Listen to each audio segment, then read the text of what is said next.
What's up, everybody? How you doing? It's season finale night. Season 2 is at a wrap, and I cannot believe I am having a season finale for season 2. Like, this is crazy. My wife was in here, and I was talking to her, and she was like, I was like, yeah, the season finale episode is tonight. And she's like, season finale? Season 2's already done? And I was like, yeah. She's like, so you're telling me you've done over 50 episodes of this show already? Yes. Yes, I have. I can't believe it. And we've had a rock star amount of talent and creatives on here. And I can't believe we've come this far. Art books are virtually done. Season 2 is already almost finished as well. It's just a matter of, putting them together and getting them all factored out and things. The it's a bits of being an indie creative and trying to make things happen or whatnot. So, what up, J-Man? How you doing? Katrina, how are you as well? Let's go ahead and get the shout-outs out the way here, the things that I have to do for my Patreon members, because I will be starting on Patreon stuff next week. So, special shout-out to Andrew Duggan, Haley Dennis, Bradley Arney, Tom Kelly, Unlikely Hero Studios, my Patreon members as well. I appreciate them because without them, I wouldn't have a Patreon account. So thank you very much, and you're going to have some new goodness coming to you starting this weekend. I'm going to get all that cracking. Be sure if you're tuned in, I hope you enjoy the show. If you're a returning viewer, that means you enjoy the show and you're here. Or maybe you don't even like me, you just like who we have on the show. Because we have an all-star roster of people that will be on here tonight. But make sure to follow as we will be streaming live tonight on YouTube, on the Facebook, and Twitch, which makes me very happy that we're doing 3 at once now. It makes me very, very excited. Now, you're probably like, well, dude, who are you?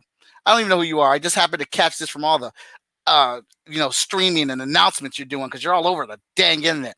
Well, real easy. My name's Mike Watson.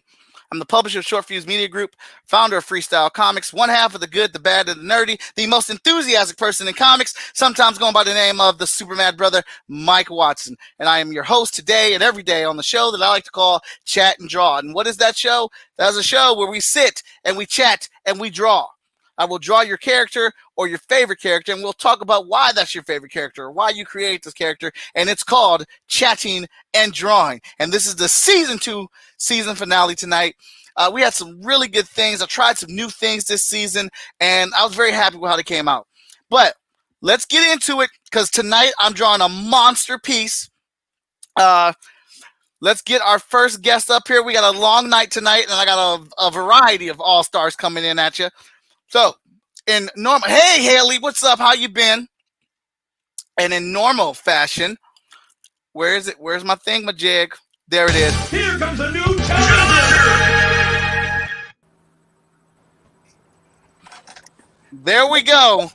There's our challengers, all in the building for the first hour. We've got Mike Lancette. What's going on, everybody? Creator of Bear.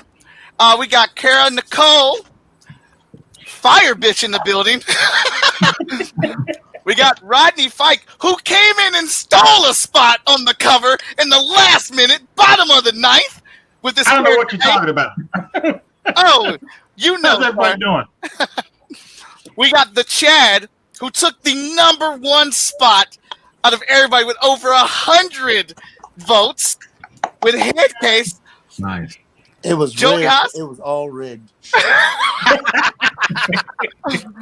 We got Joey Haas in the building, creator of Beacon, and Charles Simpson in the building, creator of Chaos. All right. New digital copies, issues 1 and 2. They call him Hey, Jamal says digital copies of issue 1 and 2 of They Call Him Marvelous is out, everybody. That is good news. Good to hear, man. All right, let me get this banner stopping so we can make sure we can see everybody that we got here. Dump. Oh, it is stopping. Is my thing delayed? Yeah, my thing is delayed, so I'm fine. All right, we're running a lot. My computers are working a lot. Got a lot of things hooked up. All these people have been on the show this season, and we got more coming on. But we got this thing that we do for the season finale, which is drawing a new monster piece, which will be the Volume 2, Season 2 cover. And to give you an idea of what we're talking about, there's Season 1. There's Season 1's cover right there. Over 25 characters on that monster piece. I drew it in 2 days, inked it in 4.5 hours live, and then Veronica Smith colored it as well. And this features all the characters from the first season. Now, we're looking at season 2. I wanted to try something. I want to do something a little different here. We're different here with the reveal. All right, now I got my eraser out. So, who do we have here? We've got Mike, we got Cara, we got Joey, we got the Chad, and we got Rodney, and we got Charles. So, I'm going to start us off with over here in this corner. Oh, who's this guy up here? Oh, that's Gut Punch. I wonder who he is, who he's next to. Oh, is that Chaos? Are they battling? I like that. Oh yeah, looks like they're in a full blown fight here. Chaos and Gut Punch are in a fight, a battle. So, if this isn't a little clue, this is going to be a Scribble War cover for Volume 2. So all your characters are in the midst of fighting each other. Nice. Who we got here next? That's a nice looking leg. Yeah, we got some sexiness there. Oh, there's Fire Bitch in the building. Wonder who she's fighting against. Is that someone's shooting at her, man? Who you guys think is shooting at her? Man, this is dope.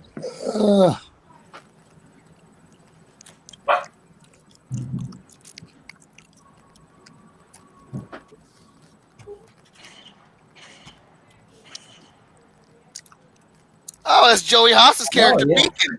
Nice. There you go. Yeah. He's firing right at her. I want to hit a different area right now. Oh, it's Ace Hey. in the I know. building. I know that dude. Yeah, that man's there. He's got his pipe that I drew in the last piece. It looks like he's trying to take it to Wind. Uh-oh. Me and John Scooter's character. Ace in the wind. Ace in the Wind. Oh, it's Bishop, everybody. Uh-oh. Bishop behind him performing some voodoo. Oh, is that some speed lines?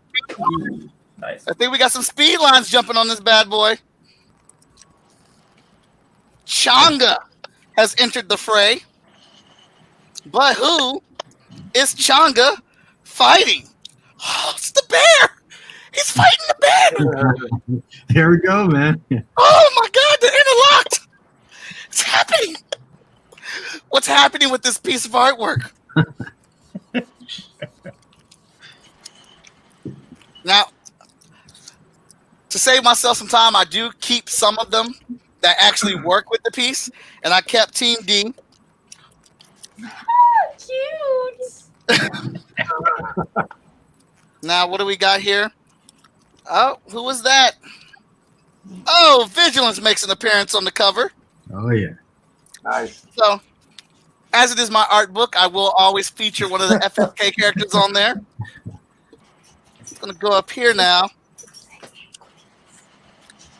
Now, some of you guys might not know who this character is, but my brother, Ren McKenzie, moved away, and I did a 4 You did not add him in there.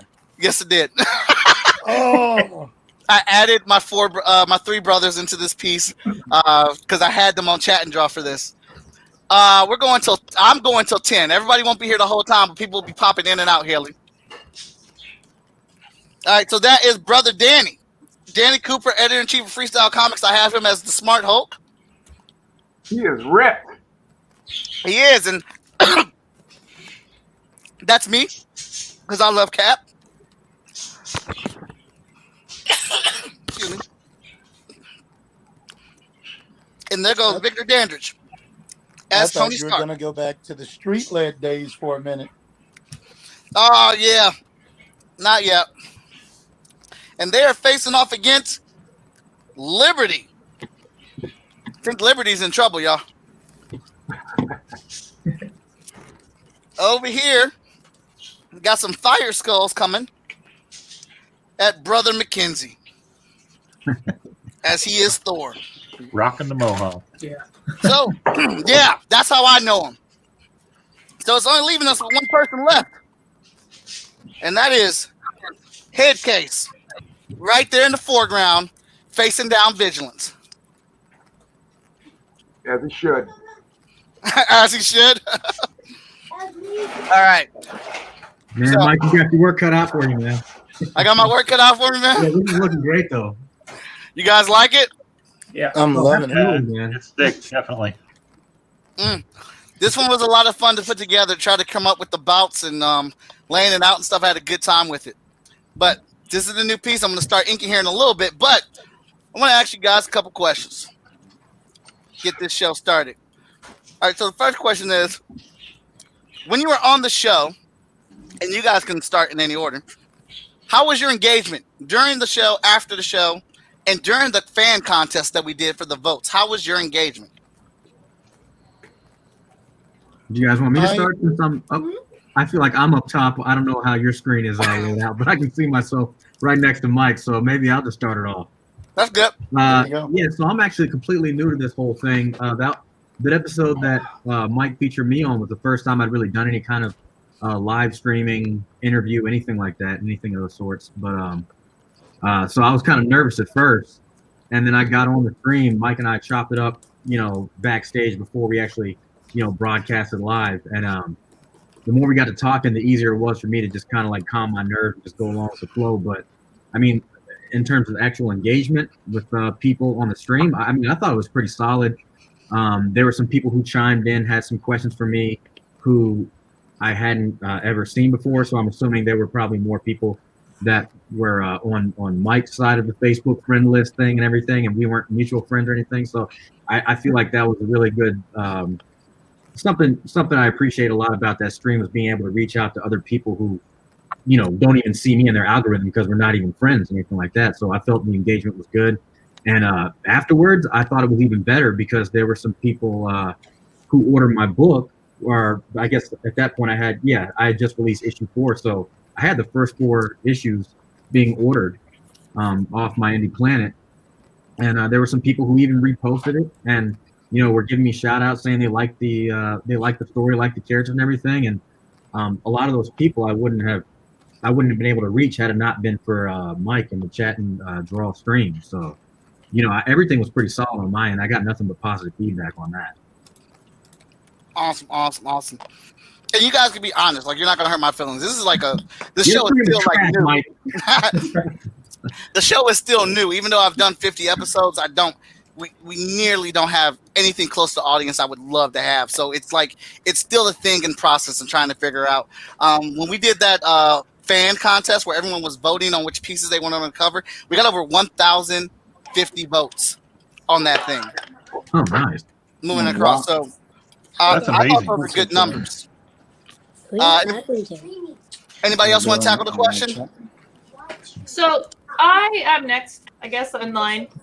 And I had been banned for like a month. Really? Yeah, I had been in Facebook jail for like a month. And before that, it was a week. And before that, it was 3 days. And before that, it was 3 days. So it was like a good 2 months that I was like locked out Okay. from getting to engage with people and talk to people. And this is more than just comics. This is about us getting to interact with each other and, be with other creators and spread the word about what we love and what we are putting out there to the world. And when you're on lockdown like that and you're in the middle of a pandemic, Yeah. normally I'd be at conventions. I would have been at San Diego Comic-Con. I would have been at all, so this was really a good opportunity for me to get out and socialize the best way that we can. And I see some of my people coming over here and some of your people are now knowing who I am. And so I think it's a really great opportunity to, get to have all of our characters cross paths and all of our stories kind of come together. Awesome. Anybody else just jump in? Yeah. Same kind of thing. During and after, I had a lot of new traffic from new people that probably hadn't heard of my stuff before, just because they hadn't come across it or he hadn't met or anything. And so I think it was definitely a positive experience. being on the show. So I'm a little bit different than everybody else. I'm not in more ways than one, I guess. But I mean, I'm not a comic creator like these guys. I feel I feel like you guys are up here and I'm down here. I'm a graphic designer, and I fancy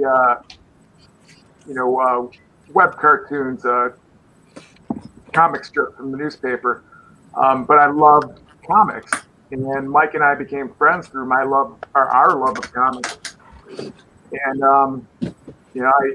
I had this idea 20 years ago, and I gave it to Mike, and he said, "Let's do it on the show." And every time I come on one of Mike's podcasts, I love interacting with the people, reading the comments, talking about what people are commenting live. Mike's got a good audience, and and again, you guys are fantastic. I love watching Mike draw your characters. I love seeing the interaction between Mike and all you guys, and your work. All of your work is fantastic. I appreciate it. Cool. Thank you. I guess I'm next. I was on Mike's the other day, and I've known Mike for a while, and we're getting to know each other a lot better here recently. But we had a blast. I mean, I had a blast. I think Mike had a blast, and he kicked out an amazing ace for me from Roadkill Rampage. And he did such a good job that Ace came in pretty strong there late in the contest, I guess. And I was like, "Oh crap, that's awesome!"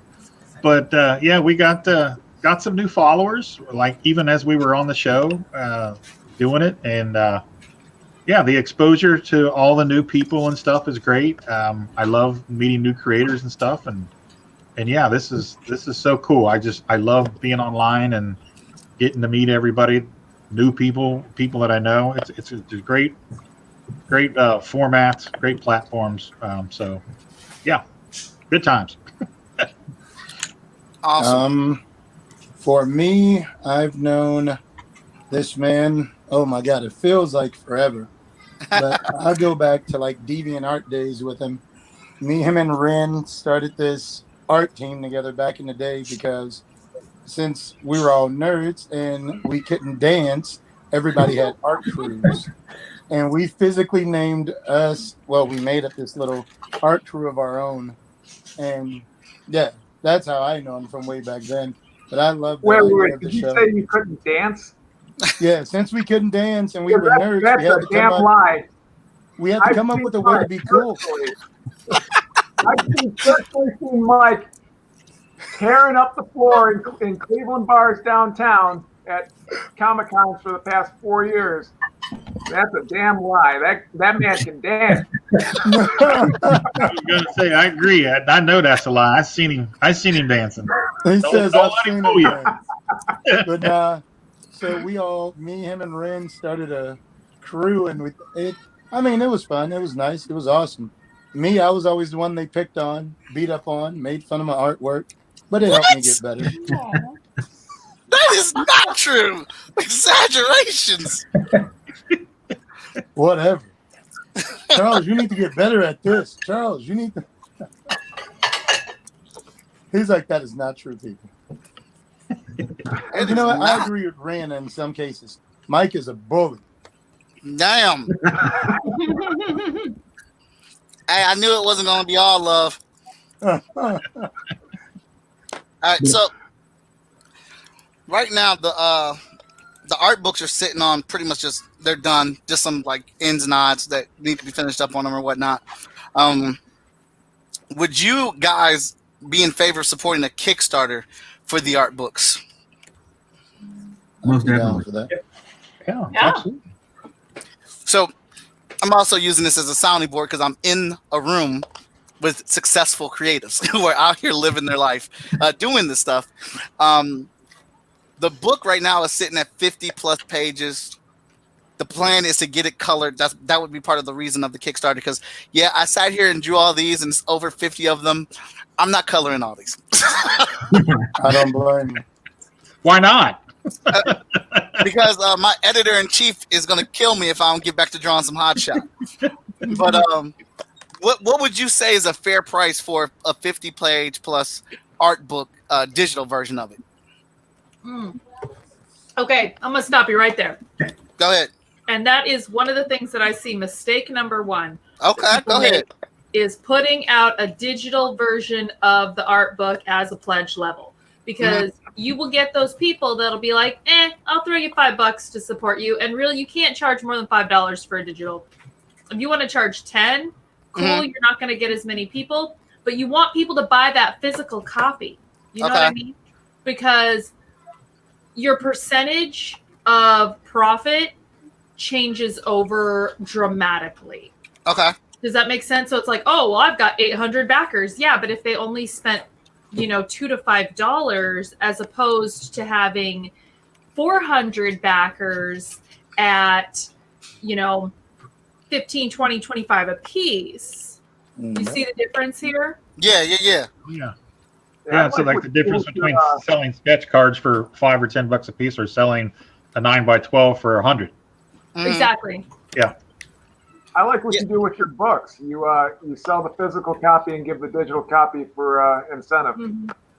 That's what I do. I do the digital copy. I can't remember if it was a stretch goal but I don't think so. I think it was like everyone automatically got the digital copy. Okay. Yeah, I know there's a lot of varying ideas on the digital copy of doing the digital book, and I know some people really complain about the prices of digital copies or whatnot. And then when I look at it, I'm kind of thinking like Cara said, but I'm trying to make sure everyone can have access to it, because there may be people that are just like, well, I just want to help you, so here's $5. But then there's the people that are like, dude, I'm really into art books and I like what you did this season, so I'll pay the $10 or $15 for it or whatnot. And that's another thing. This is an art book. This, I'm sure all your stuff has been posted. Like if someone wants a digital, they can just go through and screenshot all your stuff. Like this is a book. This is everything together, and you can still get it comic book sized. I don't know how you're planning on doing your book, but you can still have it, stapled like a comic book, even in the low 50s. Yeah, I'm still doing it. I'm still doing it comic book size. I love it, and then it just with transportation and stuff, because I plan on taking it to shows. Yeah. But good point. Because I didn't even think about that. I was like, yeah, I do post them after every single show. Right. Somebody really wanted them, they can get them off of that. Okay. So, what type of rewards would entice you guys on a Kickstarter project like this? One thing, Mike, go ahead. Back up a second. You say you post them. Maybe you should stop posting them in color. Stop posting them in color? I agree. Yeah. Okay. That way, the only way to get it in color is if you get a book and a digital copy. Okay. So that's incentive right there to buy your book. You're a fantastic colorist. Veronica Smith, because that's exactly who I'm going to color it. Right. She's awesome. She is so good. Hopefully her internet works and she'll be on here later on today. But very good point. A very good point. I just want to make the fairest Kickstarter that I can. I know I'm not going to satisfy everybody, but getting feedback from other individuals and stuff that are out here working and stuff really helps. And I know Cara kills her Kickstarters because she's out here working. But but if anybody wanted to take that, what kind of rewards would appeal to you on a Kickstarter like this? Well, I mean, I'm more of a physical guy, man. It's like, digital copies are cool, and I have some digital books from, Kickstarters and stuff where I've supported, and it basically just came with a digital if you already bought the physical. But I mean, I gotta have the physical, man. I gotta have the physical. Mike, you're gonna need to give me something nice for that. You know what I'm saying? Like we had a little conversation before, So, I mean, because you're talking about bringing out both. You want to have rewards for Chat and Draw Season 1, art book and then also for Chat and Draw season 2, correct? So I mean, Yes. As long as I'm willing to get a bundle, which I'm assuming you will, it seems a pretty basic idea. Yeah. But as long as I can get a bundle of Chat and Draw season 1 and 2 in physical copy, then I mean, that's all good. I mean, I'm good with that. I mean, anything else after that is up to you. I mean, if we're talking posters or buttons, I mean, I don't know. Are you talking about stretch goals or are you talking about rewards? Just rewards. So your rewards, you also have your different cover options. You got your holofoils, you got your golds, your coppers, your silvers. There's all kinds of different types of foils that you can get, like different textures and different backgrounds. You could do virgin covers, T-shirts. I hate T-shirts, so I'll tell you right now. I hate T-shirts. Why do you hate T-shirts? Finding a like when you're in the mid-range and you're not buying, because I'll tell you, you see those ads, they're like, oh, get 100 T-shirts for $4 a piece. Yeah, that sounds good. That is a white T-shirt. Nobody wants to wear a white T-shirt. Nope. I don't see anybody here who wants to wear a white T-shirt, and it's one color. So, you're talking like basically black on a white T-shirt or one color on a white T-shirt. Anything over like the XL, now you're paying an extra $2, $3, $4 per shirt. Unless you're, and then are you going to sell 100 T-shirts? You know what I mean? So now maybe you're selling 30 or 40 T-shirts. Right I think my last campaign was like 35. So you see where it kind of gets a little kind of to be a pain in the ass, unless someone's got a good T-shirt person that they can recommend and refer to me, because I've been struggling with the T-shirts. Cara, I have a little messy, huh? got for you. Do you? All right. 2 things. Cara, Mike Holmes says hi. So I want to Second thing, what are you're talking about incentives, and Cara mentioned covers. You've got how many people were on Chat and Draw this season? 24? Is that right? 24, yes. So you have 23, at least 23 fantastic artists that were on your show that also do what you do. What about guest covers as an incentive? You do have different people doing covers that were on the show. And I'm sure like their fan base would want to pay that, that little incentive for their favorite artist guest cover. Okay. Yeah, and the collectors are going to want all of them. So that's even a greater idea. Awesome. Yeah, so I've done different covers before, and it's always just like trying to pick the right person for the book or whatever that can really get people interested in it. But then I've come across other people like, I don't care about covers, I just want the book. But again, you can't make everybody happy.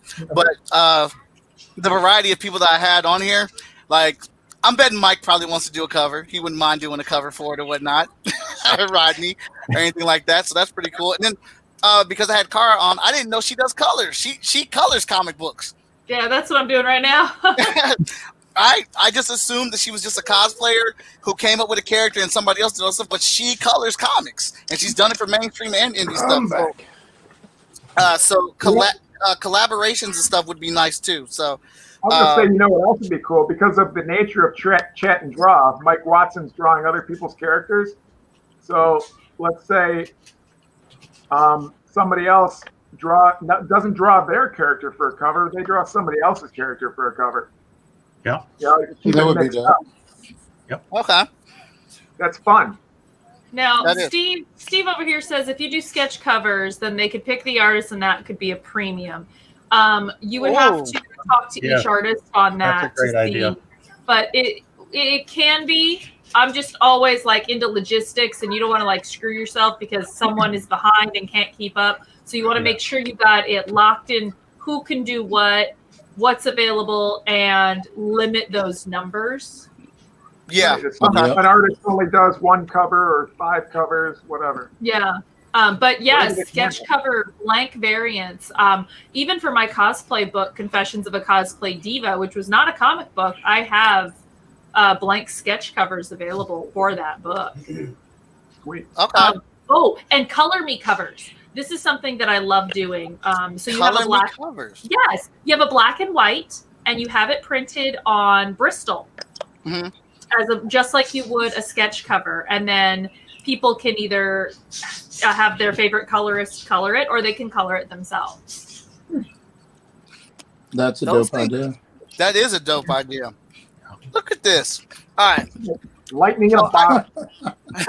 I feel I- like we're in class right now.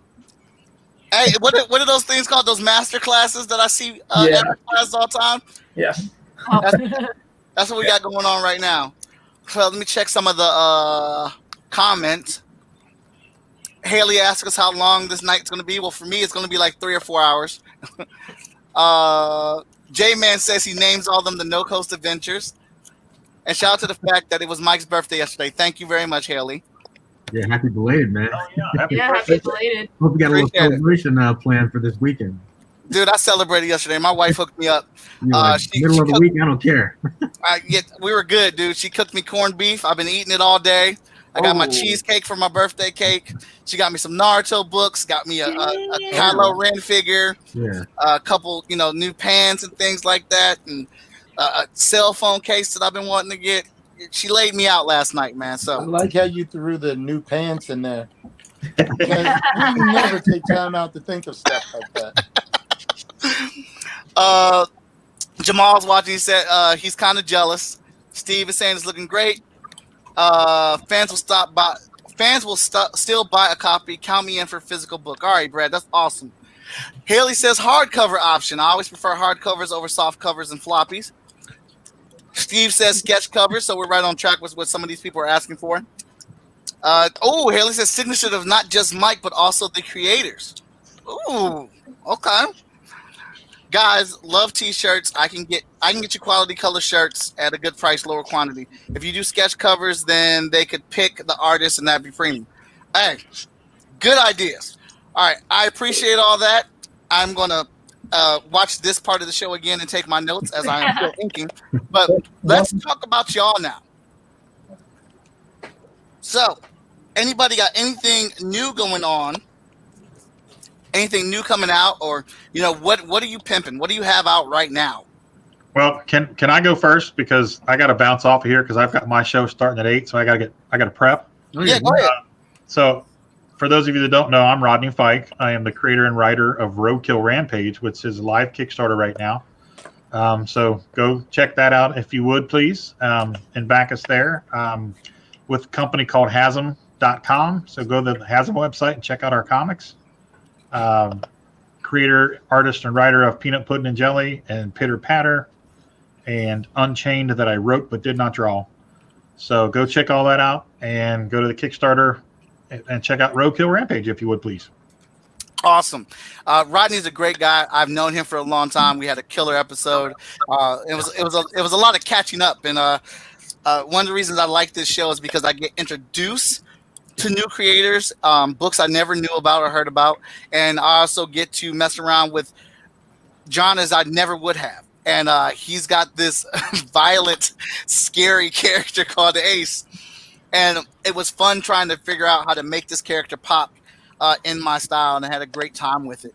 And you know what's funny is when we got done with this, when I got done with the show, I came up with a whole new flashback sequence and stuff for this character. So your show sparked a whole nother side story for the book. So there you go. Thank you for that. Awesome. All right, guys, I got to bounce. Nice meeting everybody. Everybody have a great time. All right, you too. Take care, man. Have a good one.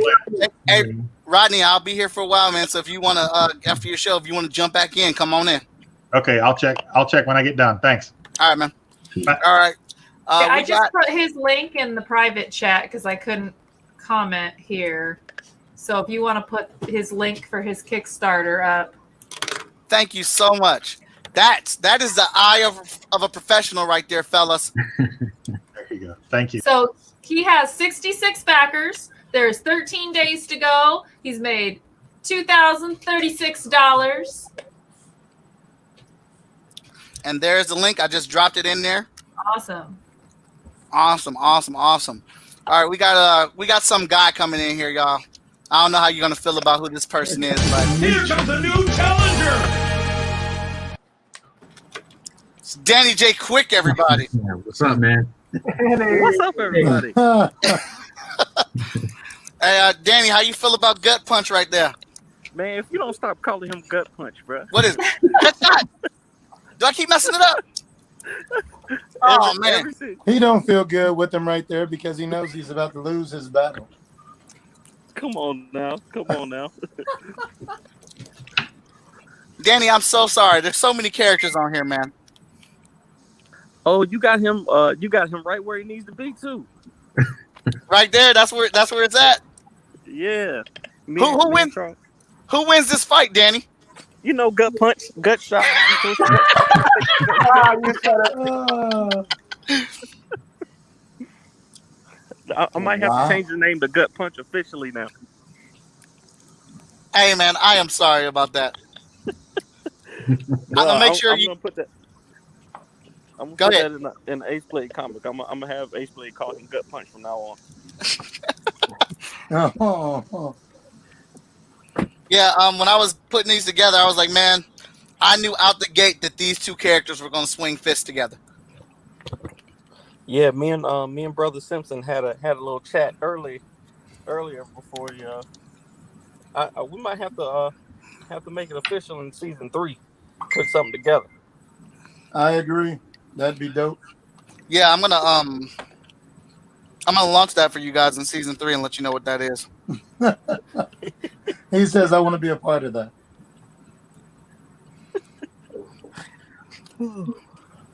Man, I'm these sorry. things are so fun. I'm sorry I'm late, y'all. My kids had never seen Jurassic Park. Oh, What? Yeah, they never seen the original Jurassic Park. They saw the most recent one that came out with Chris Pratt, but Mhm. they hadn't seen the original. And we were watching it, and they were so into it, man. Like even with the old CGI and the animatronics, they were hooked. That might be a perfect film right there. It's a magical movie, man. Yeah, it's definitely top 5 for me. That So- is an awesome dad. What'd you say, chat? I said that is an awesome dad, man. Teaching them right. Teach those kids right, Danny. Exactly. You're doing Yeah, your fatherly responsibilities, man. That's what you need to be doing anyway. So, make sure you get your kids right. Get them on the right movies. That's right. I'll never forget my experience in the movie theater watching Jurassic Park. I was probably too young to go see that movie at the time. I don't even know how old I was. I mean, what was that movie? 1992. So I don't know. I was real little, and my aunt took me to see it because my mom would never take me to see that movie. And the Say entire that and you time make I me was in the feel old. theater, yeah, the entire time I was in the theater, I just had my head and my face buried into my knees. I was almost there because those Velociraptors, man. I'm telling Yo, you, it's legit scary. Like It is. It's a legit scary film. it is. It's just I'll never forget that one. But hey, at least you're getting your kids right, man, because that's an Danny, unforgivable. how old are your kids? What's that? How old are your kids, Danny?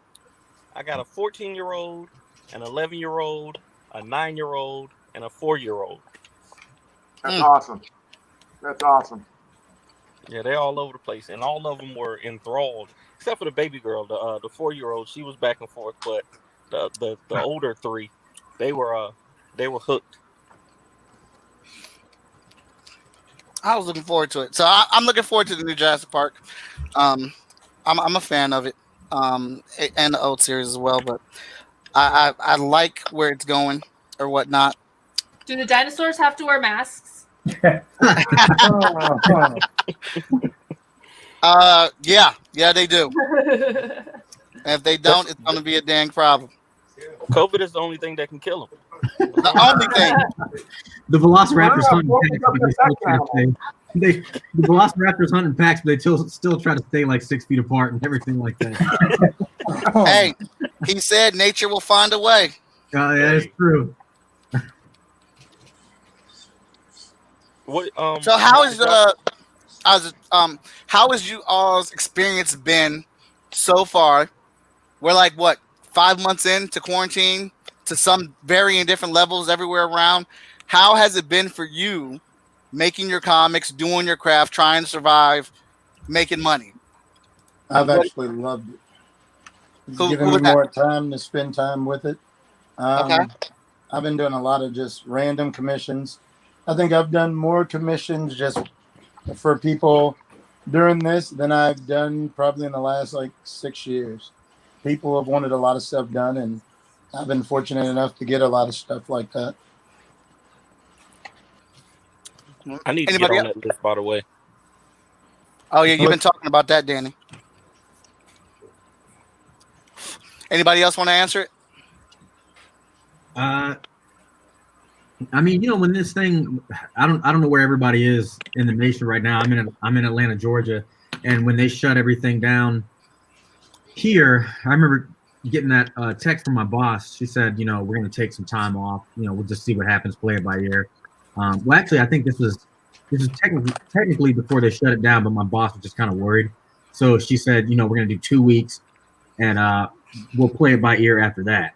And then I only had 2 weeks off, and then when 2 weeks came around, she's like, "Yeah, it's time to come back to work because we got stuff backing up." But during that 2 weeks, it was incredible. I mean, and I don't want anybody to think I'm over here saying I think coronavirus is cool. You know, I don't want it to get misconstrued or anything. I'm just saying that 2 weeks off that I had, I got so much stuff done. It was insane. I mean, I had friends and family members calling. You know, everybody's checking in. You know, just being considerate and cool and everything. And I had to dial back my tone because I was like happy. I was rejoicing and everything. They're like, "Are you okay?" Because you know things are going down. It's crazy right now, coronavirus. I was like, "Are you kidding me? I'm having the time of my life. For the first time ever, nobody's annoying me and telling me I gotta come to stupid little parties and come meet my baby and come to my housewarming, all that stuff. I mean, no weddings. I was like, I'm getting artwork done like no other. For the first time, 2 solid weeks of no interruption. You can't beat that. Not again. I'm not saying coronavirus is tight. I'm not. All I'm saying is that I took advantage. And Mike, I remember you don't have kids, do you? It was no, I don't have them. So I mean, I know that's why some of y'all looking at me like this, dude. But no, like it was. I don't think I'd ever gotten so many full color because y'all have heard me rant before. Like some people who are familiar with my work, I do everything from writing to pencils, inks, colors, you know, letters, on and on and on. And for me, 1 page, I mean, that's a week.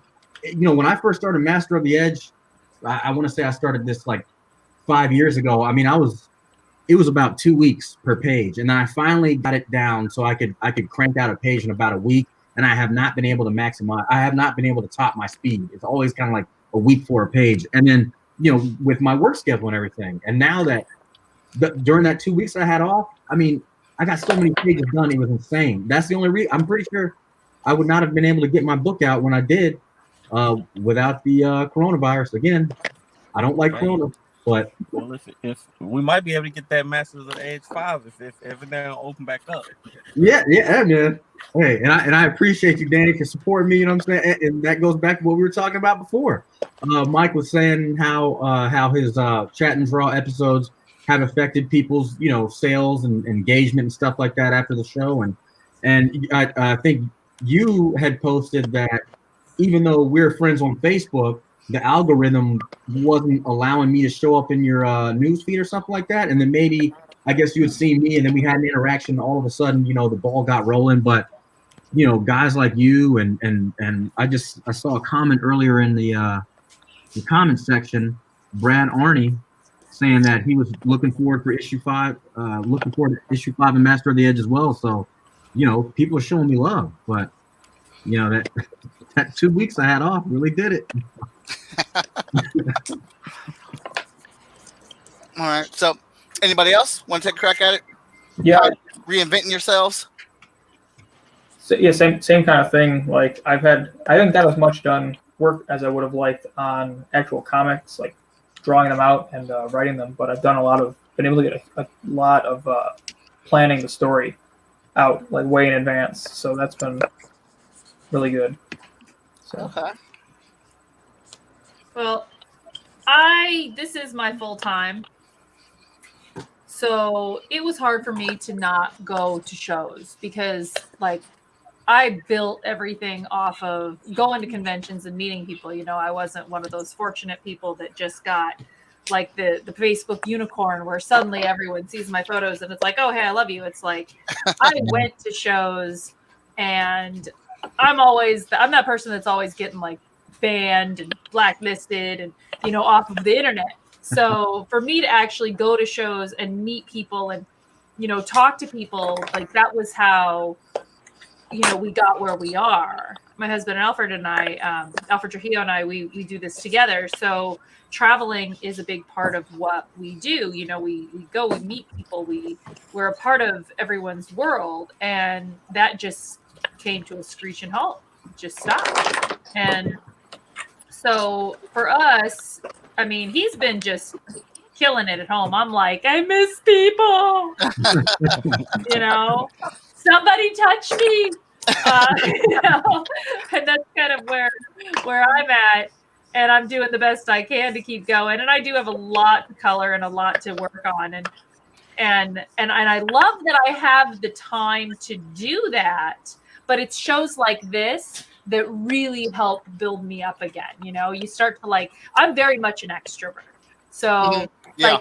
And people think that that's this thing where it's like, oh, it builds me up to be around people. No. I'm sucking your life force.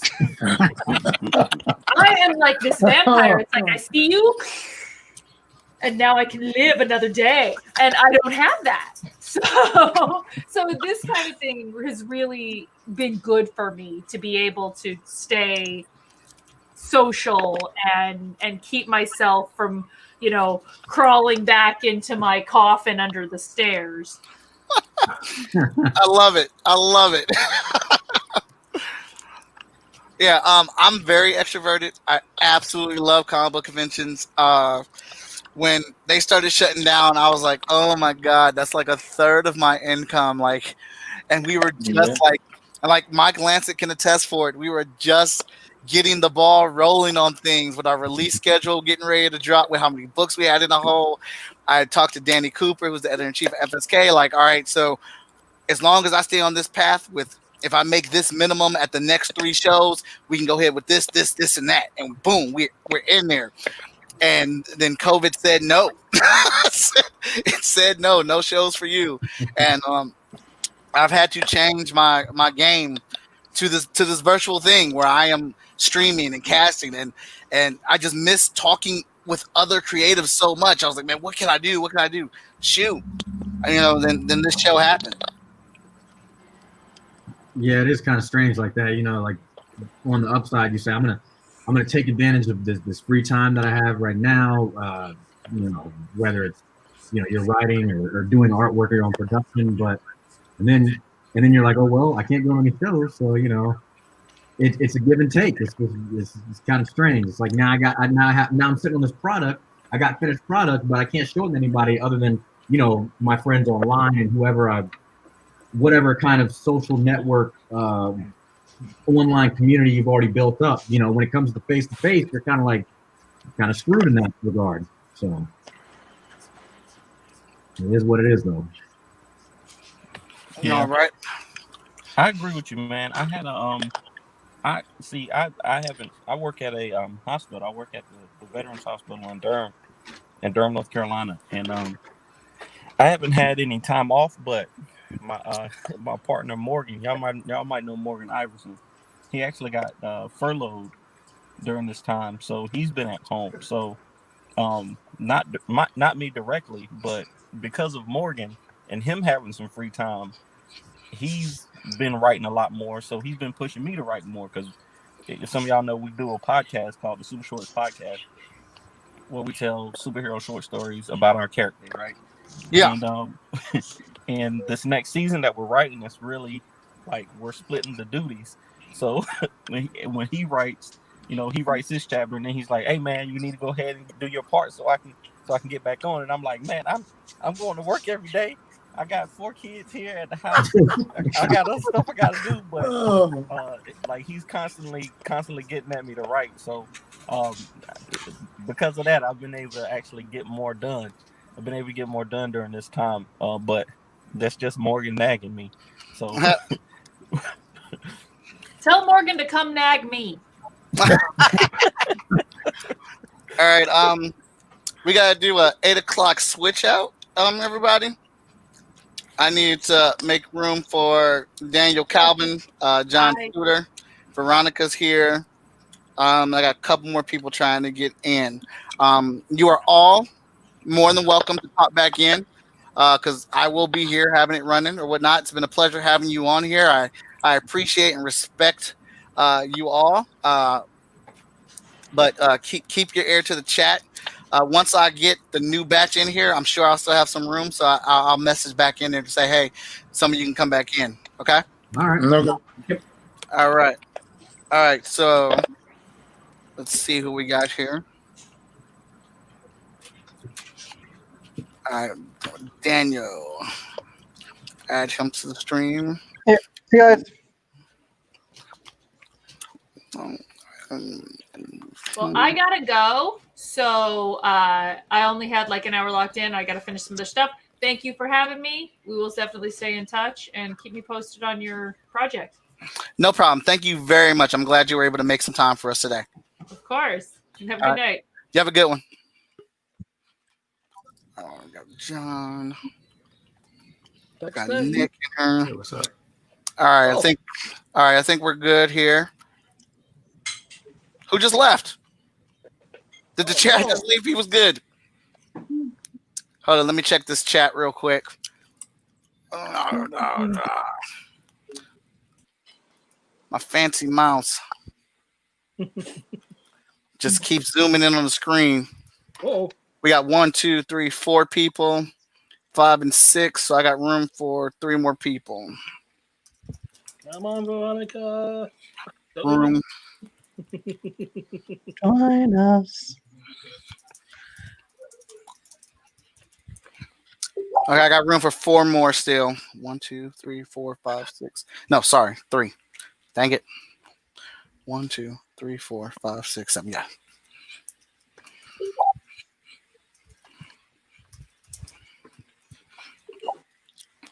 All right, so we still got Mike in the building. Daniel Kalban is in the building. John Scooter Roberts is in the building. Nick Davis is in the building. Hey. I saw Veronica pop in for a bit, but I guess Veronica's got the trickiest internet in the damn world, man. Girl lives out in the boonies. She's got no internet. She's all pedal powered. All right, so Daniel, go ahead and tell everybody what you are, what product you're involved in, and who you are, what you do. Hey guys, I'm Daniel Kalban. I'm the writer creator of American Dreams, starring Liberty, who is in this cover being a kind of dealing with a 4-on-1 situation. Getting jumped? Yeah. I figured you were doing. I figured you were doing so well on your Kickstarter. I get the pleasure of seeing all the behind the scenes with Daniel's book, so I know what his character is capable of. I've seen all this cool stuff. I'm like, Daniel thinks his character is hot stuff. Well, I'm about to my reaction was when I heard that, I said, he can handle it. He's a former street fighter from the Lower East Side of New York in the 20th century. He can handle it. We shall see as the scribble war continues. All right, John Scooter, man, who are you, man? What do you do? Hey, what's going on? What's up? John Robinson the Fourth, aka Scooter, aka Skirts, aka Fourth Wall sometimes online. I am writer and creator of Scorpio, but for this show, we are actually introducing a new project, specifically with me and Mike, called The Last of the Four. So, the character that we've introduced so far, there's 4 main characters. The first one we introduced is the right Wind. There. Yep. Which I wanted to tell you, I found her tattoo.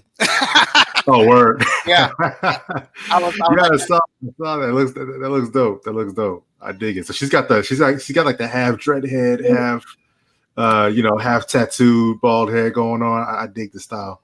Yeah. I was actually pretty proud that the 2 characters that I created this season on the show were in the top 3 slots. Right? That was on the spot. On the spot character creation. Look at that. No exciting pose. It was just all character design episodes, and Word. they made it. I was very happy with that.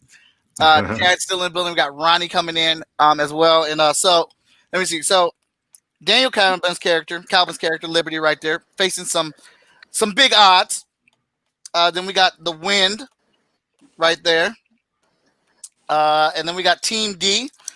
I actually love this drawing so much, and to try to help myself out, I try to see if I can salvage any of the drawings from the previous from the season to add to this piece, and this one just had to stay. We got head case for the chat, and then this one has been really fun to draw. The bear versus Changa, and I think I'm gonna light that sword up, Mike Lancette. I'm gonna light that damn sword up. Oh, yeah, man, give it some life, man. Right now, I'm doing the inks on Fire Bitch, who is battling Beacon. So if you guys have not seen or could not tell yet, this is a Scribble War version of the Chat and Draw cover. All the characters free for all. That's looking great, man. Yes. I wish I had the confidence to ink directly over those, like the way your line work is right now, like your underdrawing. It's very minimal line work, but I mean, when you zoom out and you look at the muscles and stuff on what was it, Gut Punch? What was his name? Gut Shot. Gut Shot. And the other character as well, man. That's some great, like, you got what do you call all that, the obliques and all that kind of stuff like that are there, man. That's good definition, and over such minimal line work is crazy. I mean, if I could do what you're doing, then I would be able to put out books a lot faster, but my art process is a little bit slower. Well, dude, you do all of it. Yeah, that's true. And if you start drawing some of this stuff digital, that speed will help. That's one of the reasons why I wanted to get better with digital, because I want to be able to take my iPad wherever I go, and I can work on Hotshot or anything wherever I am, and that's exactly what I do.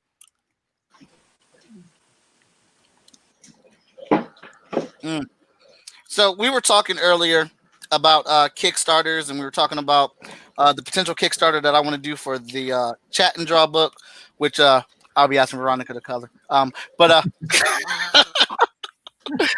But we also wanted to see, like, how and if the Chat and Draw show actually helped you guys.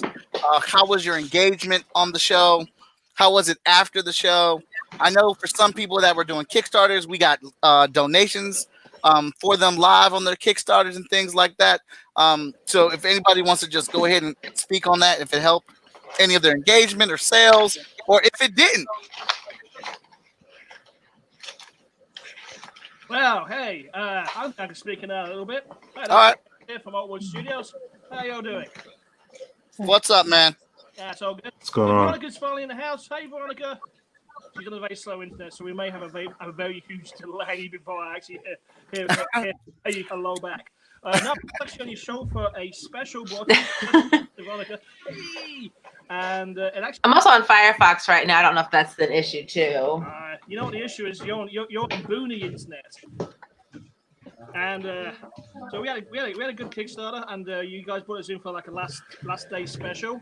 We really do appreciate it, and it goes about another 5 or 6 badges in, which basically pushed it way over the top, and really helped us get the project home. We actually came in overfunded by 136%, so we're actually really happy about that. So I think this podcast helped bring us out a little bit more, get us a little bit more out there, and it was good. Of course, if we had to rely on Veronica's internet, we would be seeing a slow circle. Anyway, Veronica's actually the artist of my book. That's why I mention her a lot. And he's also, I believe, she does the coloring for your books. Is that right, Michael? So Yes, Veronica does the coloring for our book. She's an executive editor at our book. She does a lot. Veronica has her hands in a lot of the things that we do at FSK, and I've seen her work with other people, several different projects, and she's a beast at this coloring game. And what she does, she has a great eye. She's helped us in so many facets, so I absolutely appreciate her. Oh my God, she's executive editor. I just call her my artist. People are artists. You got fancy executive editor titles. You didn't tell me that, Ronnie. I feel like I kind of cheated. I should call you like executive artist or something like that. Well, we did Arch and Draw for the first day of the American Dreams 1 for 3 Kickstarter. And I'm looking just back at the numbers now, and I think it did help because we got the 35% that first day. Like, Oh, okay. so that definitely was a big, I think, boost for that opening day, that opening salvo. Yeah, we did a launch party for yours. We did the launch party the same day that you opened up your Kickstarter. Yep. Well, on that day where you guys did your Kickstarter, was Sean Mack on that stream? I feel like I remember. Yeah, he was. Yeah. Okay. All right. Is that he was? Daniel, Sean was. Danny was. Daniel, is your Kickstarter still going on? No, it ended a couple weeks ago. Oh, okay. All right. Yeah, and we should hopefully we'll have everything up in the store once everyone gets the rewards. Then we can release it wide release. Yeah, delivery is happening on that as we speak. So yeah, I believe they're saying a couple things for me to start putting my John Hancock on. Mm-hmm. That's great. So I've always wanted to do things a little bit different. I wanted to see what actually sitting on social media live with the creator and their book and seeing if that can actually help. And I'm not saying we do it every time, but I know there have been specific situations where we have brought in direct donations that day. I noticed Mike Lancette's stream or his Facebook feed. People were buying this book. They were talking about it like a lot that day that he was on there. So what are ways, or before I ask the next question, does anybody else want to try to take an answer of that, or are we good to move on? All right. What are ways that you guys try to overcome the dreaded Facebook algorithm? Algorithm. Who wants to go first? Hey, go ahead. Okay. I detest the Facebook algorithm. I think we get like 3 to 4% of our followers actually ever see what we ever post. How do I get around it though? Oh my gosh! I actually found I kind of a neat trick, and this kind of helped. I have my page, which is basically my Facebook page, facebook.com/AltWorldStudios, and I shared the post out from that page. So instead of post individually onto various other pages or Facebook groups, I shared the post from my Facebook page into a Facebook group or onto my actual Facebook profile, and I found that actually boosted up the share on the actual post, original post, and actually increased the exposure of that post. You can't really beat the Facebook algorithm too much because they definitely corner you into trying to buy stuff. But you can cheat it because they like shares and they like likes. So if you can get that one post on your page and share it out to various groups and pages, you can definitely get a significantly better boost than you normally would through basically just trying to post to every single page you can think of that says the word Kickstarter comic book. Well, that's how anyway. So I tried to bring like my posts to the American Dreams Facebook page. I spread them as groups as I could, and I also did the dreaded boost, do the dreaded advertising on Facebook, which I don't think really panned out based on what I checked on the after reports, where I get all these views, but clicks were like not even 1%. Sounds about right. So it's still a bit of a gamble. It's a bit also something I'm still trying to figure out. I got to actually say another good point to offer. Get your team behind you and get them to basically post and talk about your book a lot. That helps bring up the algorithms again. It's all about Facebook's all about shares and likes, which basically will get your organic stuff growing. And when organic stuff's growing, it gets really, really good. I have to say, the Facebook advertising, I do this professionally as a job. You're not going to get a huge return on your investment. You can get impressions, but you ain't going to get a lot of clicks. So, but, yeah. But I think you found that out already. Now, if you want to get clicks, try Instagram. Honestly, God, so you get better stuff going. So. Instagram, Twitter. Oh, definitely. Those And, two. in reference to this, Go ahead. in reference to the Facebook advertising, there's a comic strip that I started following because of Facebook advertising, and this guy blew up. The comic is called Stuffed, and he's mysterious. He doesn't even have his name out there, but I do know it's a writer and an artist.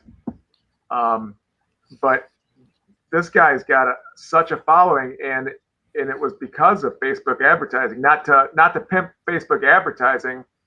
But this guy blew up, and it's a simple little newspaper type comic strip, daily. Well, probably about 4 times a week. Yeah. But I mean, look at. did Sorry, they put go a ahead. comic strip in the advertising? So when they put the advert, they basically you had a 4-panel strip there. Do you think that might help them? Yeah, I don't know. I found it because it was advertised on my page, and it reminds a lot of people, including myself, of a Calvin and Hobbes type of situation. Yeah. So. But it was the nostalgia there, so a lot of people just jumped on this thing, and he is on fire right now. Oh, interesting. Yeah. I do agree with Nick though. I've done their chat. There's been a couple of ads that I've seen that actually are things I'm interested in. But then also what Nick's saying is engagement, shares, comments, and likes. So I always try to tell everybody that after the show's over, go back in the comments and answer all the questions that we may have missed, or even though you answered the question live, still answer it in the comments. That's what spreads it out. That keeps it going. That makes it an active post. Getting people to share, getting people to make those comments, those engagements of the likes, the frowns, or whatever. All that stuff helps, and that's the one thing that they're fair about. If you're getting enough traffic like that, they will put it out there. Speaking of engagements and likes, quite a while ago, Mark Lugin asked for commission links. So I'm assuming he's talking to everybody, not just Mike, but it's probably especially Mike. But you guys might want to throw your commission links there for Mark Lugin to see in the comments there on Facebook. Oh yeah, we're definitely gonna need to do that. I'm on.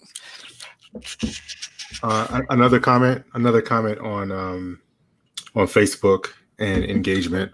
So I've been doing a lot of marketing research lately, and actually one of the books that I'm reading right now is called, what's the name of this book?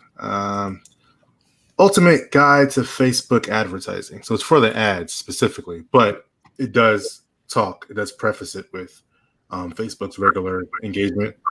And Facebook doesn't want your content to get big. And what I mean by that is if you put a link that goes off of Facebook, they don't like it. Like it's a part of their algorithm to make that comment show up lower on your list unless you're sending them somewhere else that is on Facebook. So and that's in your original post. So if you're sending somebody to your page, say you post a picture on your page, on your Facebook page, and then you post a picture, or then you share that, was that Nick earlier that was saying that? You share the post from your Facebook page to your regular page or to a group, or both. You should probably be doing it for all of them. Then because you're sending it to somewhere in Facebook, it'll promote that. So say you put an original link in your Facebook page, right? Facebook's not going to promote that Facebook page because there's a link in there, unless people just naturally gravitate to it and they have no choice. It'll be on balance because people just will tip the scales. But most of the time it doesn't happen because roughly, I believe the numbers are well, it's really more like 3 to 5. But a post that actually starts to catch fire will be 7. And I mean just like a little bit of fire, it'll be like 7% still. And then after it catches fire, you're still looking at like no more than 10% people are really looking, or actually even being past that post, unless they engage with you all the time. You know what I mean? Mm-hmm. So if you have that post if you share that post that has the link on your Facebook page to your regular page, but you don't put a link in there, then that page basically beats the algorithm in terms of, oh, there's no link here, so it's going to be higher on your I guess your timeline or whatever, on people's timeline. And another tactic people use is instead of posting the link in the original post, post just the your picture or whatever, and then post the link in the first comment. That's another way that works. But yeah, just some tidbits on Facebook. That's so funny, the things you have to do to try to push things that can be seen. Which is one of the reasons why, because Jason Reeves has just entered the building, everybody. Welcome, Jason Reeves. Jason. What I realized was once I did that contest where I was like, hey, put your like, because I wanted to create a post that would try to get a lot of engagement using all of our audiences. Hey. And then once I tallied up everything, I was like, oh shoot, I don't think everybody got to see this post, because when I went back and looked to my original post, like, because I post like 20 minutes after the show's over, like Jason Reeves, the drawing I did of Changa had so many likes on it, and I was like, why didn't anybody see it in the post when I was sharing it with everything or whatnot? So then that made me relook at how like we were counting things or whatnot. And Jason, your character made the cover, and there he is right now fighting Mike Lancette's bear. Oh yeah. Oh. Yeah. Dang. Okay. Yeah, Milton's gonna be ecstatic about that. Changa's a dope character. Like, I'm waiting to see like Changa versus Black Panther fights now. Right. That's all. He is, man. No, that's. Yeah, man. That'd be crazy. Nah, man. That's all Milton, man. That's all from Milton's mind, man. Yeah, man. I just tried to make it look pretty. You did. Y'all succeeded. Changa was another one I had a lot of fun with. I know you just came in on the middle of it, but that's what we were talking about, Jason. Just like, how are we finding ways to get past the Facebook algorithm? How are we getting people to see our stuff? Like, how are you surviving? And the next person that wants to answer it can. How are you surviving during this quarantine? How have you changed things up to keep your head afloat? And whoever wants to jump in and answer that.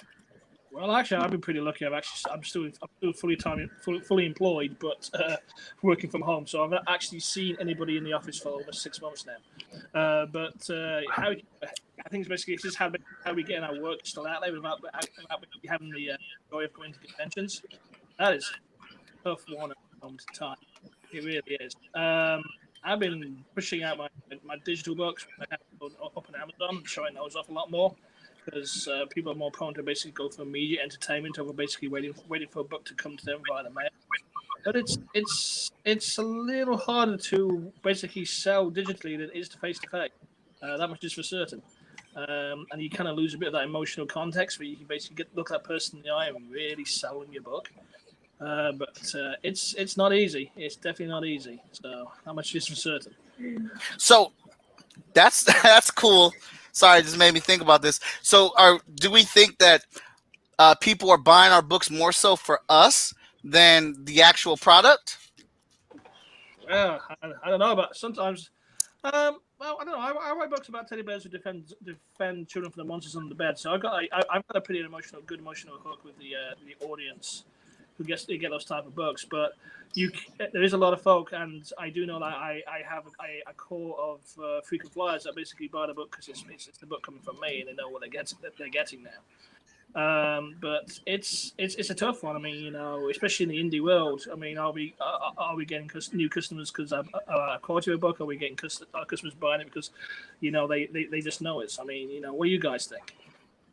I think people are definitely starved for entertainment. I mean, movie theaters are still pretty much closed, even though they're still thinking of reopening, which is a terrible idea. Theaters are closed. Like Broadway's, pretty much going to be dead for the entire year. Sports are gone. So everyone's trapped in their house. They need something to entertain them during their streaming services and whatnot. So I guess their money's looking more further afield. and they're looking at stuff like, oh, let me try this. I haven't tried before since I have the little extra income. Let me try this. At the same time, I've been stuck at home, basically working from home, but little work I can do for my job since March, and what's really it's semi-depressing is right now I was supposed to be in Boston right now, getting ready for Boston Fan Expo Boston, which would have been tomorrow, but COVID. You mentioned Hollywood.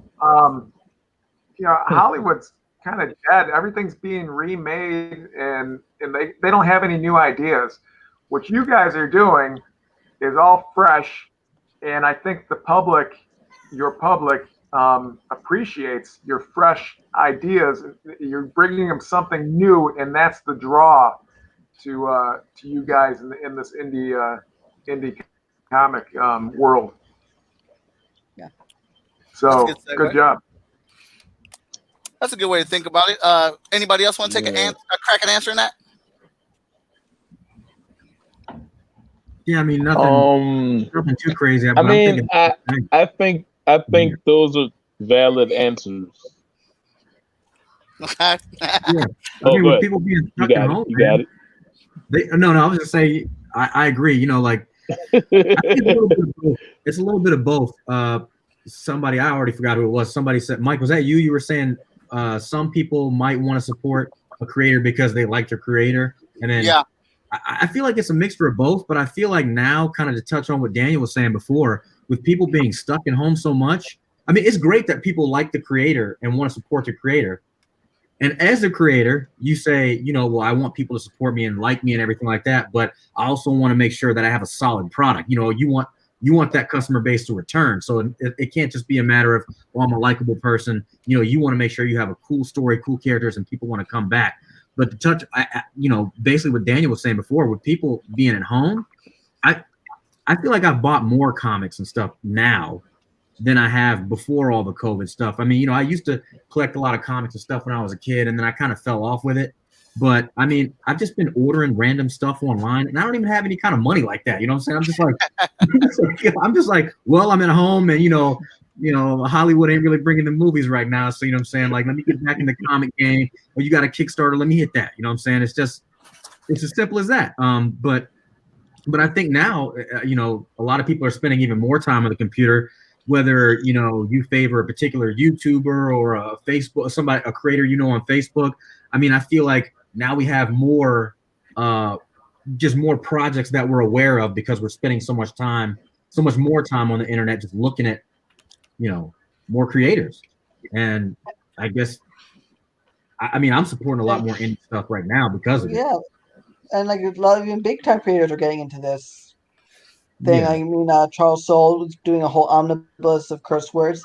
I think Saladin Ahmed just finished today his Dracula book, his Kickstarter for that. Top Cow's doing a whole Darkness collection, which I just backed because I want to, check that out for the first time. Right. Daniel, I just found out about it today. Hold on a second, Daniel. I think we got a bit of a delay on Jason's mic, and I know he was trying to say something. So let's hear from Jason right now. Oh man, I was just echoing everybody's sentiment. I think at first they're buying because you're talking to them with them online, and then later they're coming back, hopefully, for the content. So I was just basically saying what everybody else was saying. Okay. And that Liberty's looking great, by the way. Oh, I was just saying Liberty is popping. I think I finally got a hang on drawing him. I've drawn Liberty a lot.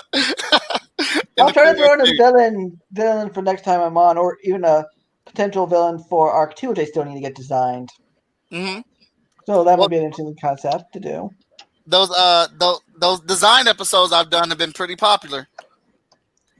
I think you might like the one I have in mind for this one too.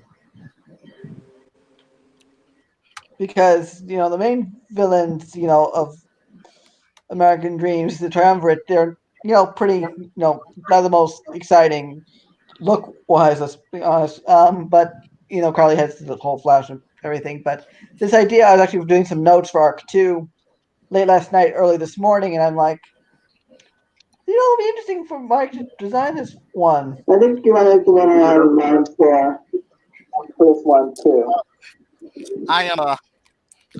I'm game for it. I'm game for it. Like I said, I've very much so enjoyed drawing everybody's characters. It's given me challenges to try to make the character look good, number one, and figure out how to draw them on the spot, which is something I've been trying to get a hold of because I want to grow as an artist. Travis is here. Travis, Bishop is actually fighting Brother Ren over here. He's sending voodoo magic up towards him. And it's a long distance battle. It's one I wanted people to have to kind of like scan through the image and have to find. Let's see who else we got in here. Hey, so real quick, I got to bounce. I have to be up at 4 a.m. to go to work. So all right. I love spending time with you guys. I'd be on with you all night if I could. But thanks for having me on, and I look forward to seeing this finished work. Chad, thanks for coming on, man. And I got to give you up, man. You got the belt, man. You pushed the hell out that social media during the contest, man. Good stuff. All right, you guys, have a good night. All right. Take care. Here we go. Mike, I'm just kind of curious. Hi. A second ago, you mentioned something about Hey, Ronnie. You said you like drawing all these characters. Are there any characters, and now you don't have to call out any creators that are in your online circle of friends or anything like that, but like any mainstream characters who you just would not want to draw? Like, I'm staying away from that. Actually, several of my favorite characters. Yeah. I'm weird. Yeah, it is. I'm weird. It takes me a long time to draw my favorite stuff. Like, I still don't have an Aang print that I've drawn yet because I'm so particular about that character because I love him so much. Yeah. Like, I have to have myself in a certain mindset to draw it. But like a character I can give two craps about, and not to dog them or anything, they're just not a character like in my repertoire that I enjoy. Like, yeah. I'm sorry, Dan, Nightwing. I can bang out a Nightwing print, no problem, and just get that done. But like the Voltron Force, I love Voltron, and I have not, as long as I've been a fan of Voltron, I did not get a print for that done till last year that I was happy with the artwork and stuff like that. So, yeah. It's particular, and it leans towards more of my favorite characters, with the exception of Wolverine and Spider-Man. I just kept drawing them over and over again, and that might be the thing, is that I just don't draw those characters all the time. So when I try my variation of it, I don't like it, but it's a thing where I have to keep drawing them to get comfortable with them. Yeah. But these right here, I put myself on the spot. So I have to deliver to some degree because I'm doing it live on the internet with the creator sitting there right next to me. And I'm like, I got to make sure I deliver it for him. Yeah, true. Yeah, I gotta say, man, I'm digging the half bald, half dread thing. I like that. I like that idea. That's different. Not to mention with the tattoos. And you said you was worried about the tattoos. Look at you.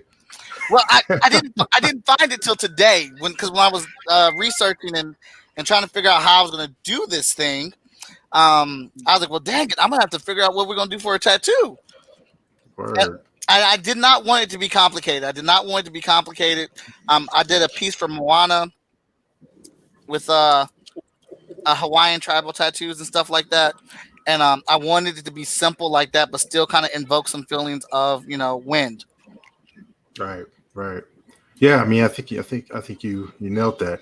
Got the curves down. I mean, that's the important part. You need to have the curves down without it being looking like every other tribal tattoo out there. Because if you go like on Pinterest and look up tribal tattoo, they all look the same. I mean, I know they're different, but they look like from a distance they look the same. Yeah. But no, this is unique. I dig it. And and I love tattoos. Like I don't have any, but I respect and love how they look. The time and stuff that goes into them. But this is going to be a character we're drawing over and over again. And I'm like, man, we're not going to do no flowers or faces or anything in this tattoo. It's got to be something simple that can be drawn again and again. Right, exactly. And I'm excited for this project, man. It's gonna be dope. Yeah, I am too, and I'm working on one with Moana too. So it's just all the creativity, getting to work with everybody has been something really awesome. I'm not sure how many people in the chat are strictly writers or strictly artists or anything like that, but just kind of curious if anybody wants to chime in. Has anybody done any kind of design work, or like if you're developing a story and you've done the art for like your character designs and I don't know if it's like a fantasy book, maybe you got some cool vehicle designs, environment stuff, and did you have to design something and later on say, I made a huge mistake. I made this way too complicated, and now I got to sit here and commit to this and draw it over and over and over again? Does anybody have anything like that? Given that my art skills are pretty much nil, personally, I don't. But so I have to hire people to design my stuff. But every time they say something, I love it, but if it's too complicated, it's like, because I was working at one point on a King Arthur book with a friend, and we were just doing some of the concept art, and he drew this in a couple years, like earlier, I think this past fall, we were talking about it just to, we're going to do it eventually one of these days.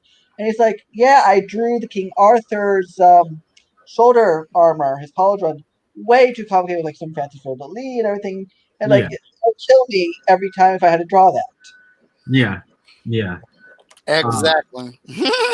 What about Veronica's been pretty quiet down there. I'm kind of curious what she thinks, because she's doing a lot of colors and stuff for many different projects, from what I understand. So I mean, are there any things that you were just like, man, I got to color this again? Give her a second to play internet. No, my internet's pretty screwy, so it's like I keep waiting for it to like kind of go in and out. But I feel like when I do a bit of like designing for my own stuff, but I feel like I have like the other end of the problem where it's like too simple, where it could use some pizzazz. That's usually more like I just don't know exactly like how to make it. I just kind of am guessing, but it could be more. Yeah. So then sometimes I am going back and later wishing like, oh man, I could have done this or I could have added that, but I didn't. It's like, oh, was it too simple? That's just kind of I don't know. Ooh, I thought I was going to get a mouthful from one of them. Just dropped my characters for me. No, we got what's basically about your characters.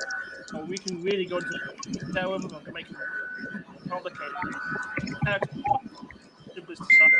If you look, for example, at Batman, all he really is a guy in a spandex suit with a big old cloak. And Superman's the same way. And if you look down the Marvel heroes, the best ones are the simplest ones. And unless we can the definition of them very easily, White Man is an example of that. He's a very simple design. It looks very complex, but once you figure out everything's an 8 on his webbing, it's pretty good. Like I said before, when he draws on my character's for me, so I thought she was going to go, God, I keep having to draw Tristan with a big old T on his chest. See here. must be driving her nuts. But especially when I asked him to draw like but it is a challenge, but simplicity usually is the best way to make your characters look even more complex. And I can use this as an example. I can use anything you see that's been popping around Marvel for quite some time. Yeah, it can be a challenge. I know myself because even though I don't have the skills of, or even body, I do try to draw my characters, and sometimes I go, why have I done this to myself? So.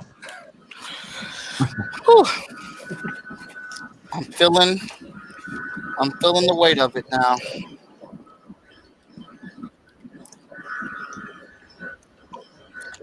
I got 1, 2, 3, 4, 5, 6, 7, 8 of them done. All right. Gonna move into this bigger piece. Uh-oh.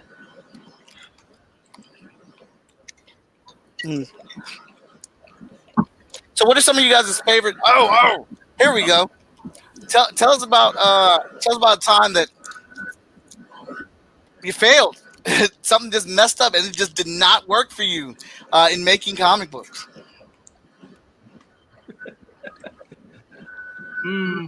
Do we want to admit to our failures? I've had so many things that just started to get off the ground with various people and just went. When I first started Scorpio, like I started working on it late 2017, and well, as far as like the art part, right? Looking for an artist because I don't draw anything. So I was looking for artists. I had like a forum post out there, and professional. Hey, well, first I didn't know rates, so I didn't really have an idea for rates. So I was asking, and people were throwing out rates, and I was starting to get a feel of it. I was doing more research. I was like, okay, cool. So I had rates, and at one point I was stuck with like 3 artists who thought that they were like the chosen ones, and I had never said I had chosen everybody. And so two of them, to be exact, started drawing like some of the, because some of them asked for like some of the character ideas beforehand, and 2 of them had started drawing out some of the character ideas before I gave anybody the go ahead. And me delivering the news that, hey, I didn't quite give us the green light on this yet. That caused some early stage drama, and then the person that I did choose, he ended up basically ghosting me. I had to threaten him with legal action, and then he like, as soon as I threatened him with legal action, he paid me my initial. I paid him like a upfront amount. He immediately got back to me and like paid back. He completely had like ghosted and ignored me until the email that I threatened the legal action because he had signed the contract. And then he had to come back and he paid the money back. Anyway, it put a huge delay in the project, and that was my naivete as far as looking for people to work with and kind of jumping the gun too quick in some cases. So I had to learn very early to be careful about who you choose, be careful about what you say, be careful about how much information you give, because all I gave those people were some very basic descriptions, and they were drawing the characters like they were it. And I was like, whoa, hold on. And they were expecting money from me and all this stuff, and I was like, whoa, hold on. But yeah, those are some early writer things that I had to learn about business and contracts, especially. Like, until there's a contract signed, if you choose to draw or sketch something, that is 100% on you. If we didn't contract it out. So, yep, that's that. I can attest to naivety when we all start up. My first ever book was a book called Exposition. It was basically a book writer who gets trapped in his superhero comic book and is trying to find his way out. And it was a mix of comic book and narrative prose. So basically went from into comic book action sequences. And I thought I had reinvented the comic book.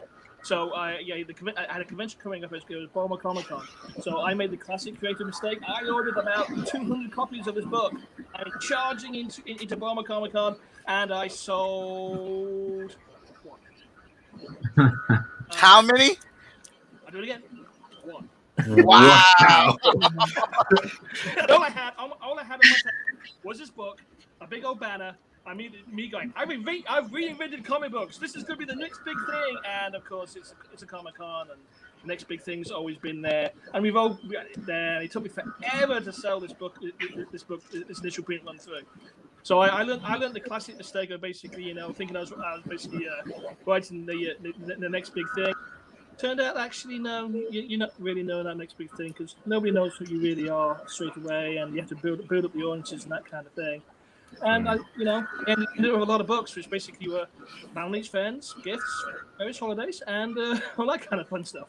So I learned some very important lessons from that, and basically, learned how to basically, build followings and get easier characters to relate to, and you know, work with great artists like Rodney, who's been very quiet down there, and all kinds of fun stuff like that. But yeah, I was literally the classic charging in full at the very beginning. So yeah, that was an interesting and expensive lesson to learn. So looks like we're getting some. Sorry, looks like we're getting some comments. oh, awesome. Oh, did we just lose somebody? No, have we lost the host? Yeah. That's the host. It's pandemonium. Don't panic. Mike, where you at? Anarchy. Anarchy, chaos. There he is. I have no idea what just happened, but we were getting comments that weren't popping up on the screen. So that's why I recommend always having another screen up so you can check stuff. Steve Stone says, I have some characters that from my graphic novel that I've had another artist draw his version of, and they looked amazing, but way too complicated to have them drawn over and over again. So we toned them down some, and they look good now. Yeah, that's definitely a thing, because once you start filling a character, you can get carried away into that character. I remember I had asked Carrie Kelly to take over writing duties after Vic went off because he wanted to make books for Vantage In-House. He wanted to do his own titles and things like that. Explore. Excuse me. And Carrie came over, wrote some really fun issues for issues 7 and 8. Just like just a 2-part story, a lot of adventure, just right into the action. And he wrote issue 9, and I was like, all right, cool, let's roll. But then we had to sit down and read all the books again. And Victor pointed out some things. He was like, yeah, these are good, but like, where's the consideration for everything that's happened in the first 6 issues? I was like, what are you talking about? It's there. He's like, no, it's not. And then I read them all together. And I was like, oh shit, it's not. There is none. This is just a straight up adventure. So thank you. I talked to Carrie. He had already wrote the issue. He already wrote the number 9 issue. And I was like, look, this is my fault. So I'm not going to ask you to write a whole nother issue or whatnot, because he already plotted it or whatnot. I'm not going to actually do it again. I'm going to write the 9th issue because there are things that need to be explained or picked up or followed up on from the other 6 issues that we don't touch on. And that's my fault because I never explained that to you. I didn't follow up with you on that or whatnot. So I wrote it. And then I was like, then we'll go back into your issues. So I'm not going to sit here and try to say, hey, well, you need to rewrite this for me in this way, or that format, when he already had something done, at least plotted out anyway. That was my fault. So I had to fix that myself. So, and then come to find out, I actually really liked writing the book, and then now I write it. So is that issue that kind of got, I guess, is that going to be issue 11, 12 or something like that? Or are you still going to incorporate that issue? No, that issue got shelved. Like I said, he just had plotted it out. Yeah. It was a detailed plot line or whatever. Actually, it's a while ago, but he basically did some work on it. And I wasn't going to ask him to do more work when I messed up the ball. But now we've gone in such a completely different direction. Like, we're still on a path of, because I got the book planned for 100 issues, and it's plotted out and it's detailed plotted out up to 50. But we're on kind of a different path now. Danny has come up with some good stuff that we're doing. Like, after this 4-part story arc that I just wrote, we're doing a one-shot issue that will focus on Black Lives Matter and how that affects Hotshot or whatnot. It's going to come up with it's going to come through with a critical change, a crucial change in his character or whatnot. Then we're going to get back on to what we're doing. We got this big story arc plan with all our books crossing over. Danny's taking over the writing for Heroes International, and we're just rolling. And some of these things would not have happened if I would have stuck with that one issue. Yeah. So basically, you're saying that you're still going to stick to the, I guess, the overall storyline that you had before. I guess it sounds to me like it's still that decompressed storytelling format that you have, but I guess every once in a blue moon, you might inject an issue that's kind of like a one and done. I mean, it's still going to be in the continuity of your story, but you might just have kind of like a one and done theme for this one particular issue. Then it's going to arrive back to the, I guess, the natural order of things. Exactly. Yeah. Pretty right on the head. Right on the head. Yeah. Yeah. I think that's good, man. Also, it kind of helps you it kind of gives you like a breather, you know, like, because you just get stuck telling like the story that involves a lot of the same characters, maybe the same environments and stuff like that. It's kind of nice to just, you know, take your character and kind of walk away a little bit from what you were doing before and just have him experience a different storyline and then bring it back. So that way, just to keep it fresh. Yeah, sort of story. You used to see that a lot. It's like in episodical series. For example, one series that comes to mind is Babylon 5. Babylon 5 used to have like basically an underlying plot that went through there, and it used to have like 4 to 5 dental episodes that you just plot in, and just basically be really nothing to do with the main story, but kind of like the dental adventure feel to them. Keep that space feeling going. It's no matter basically wanders off the main plot line, but if this brings something a little different to the story, it's like a palette refresh more than a guess. Yeah. All right, we got a new guest coming in. Hold on. Here comes a new challenger.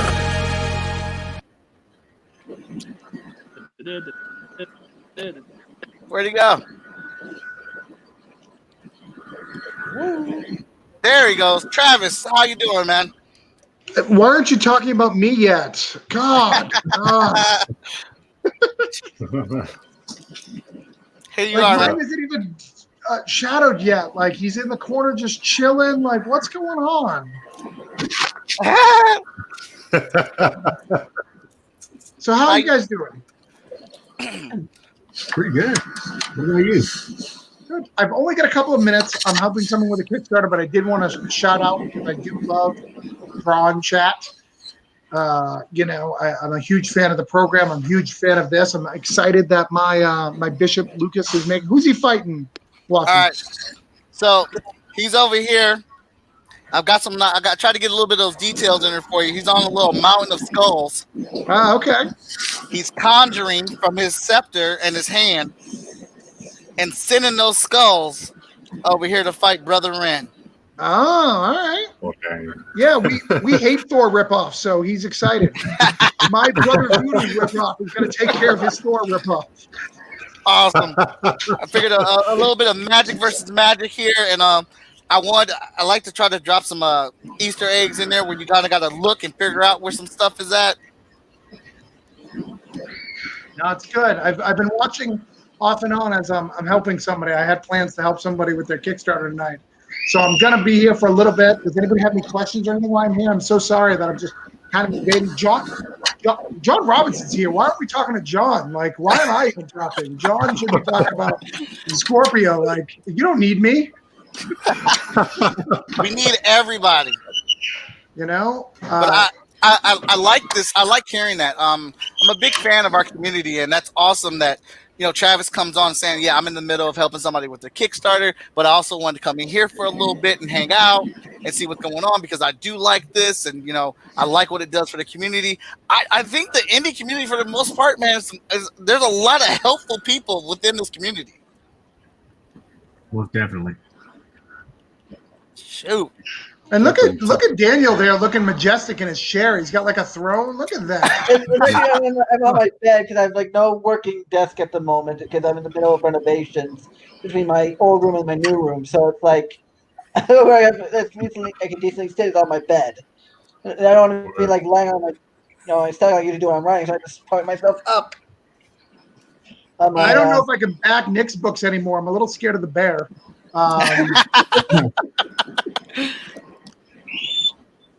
The bear is actually pretty terrifying.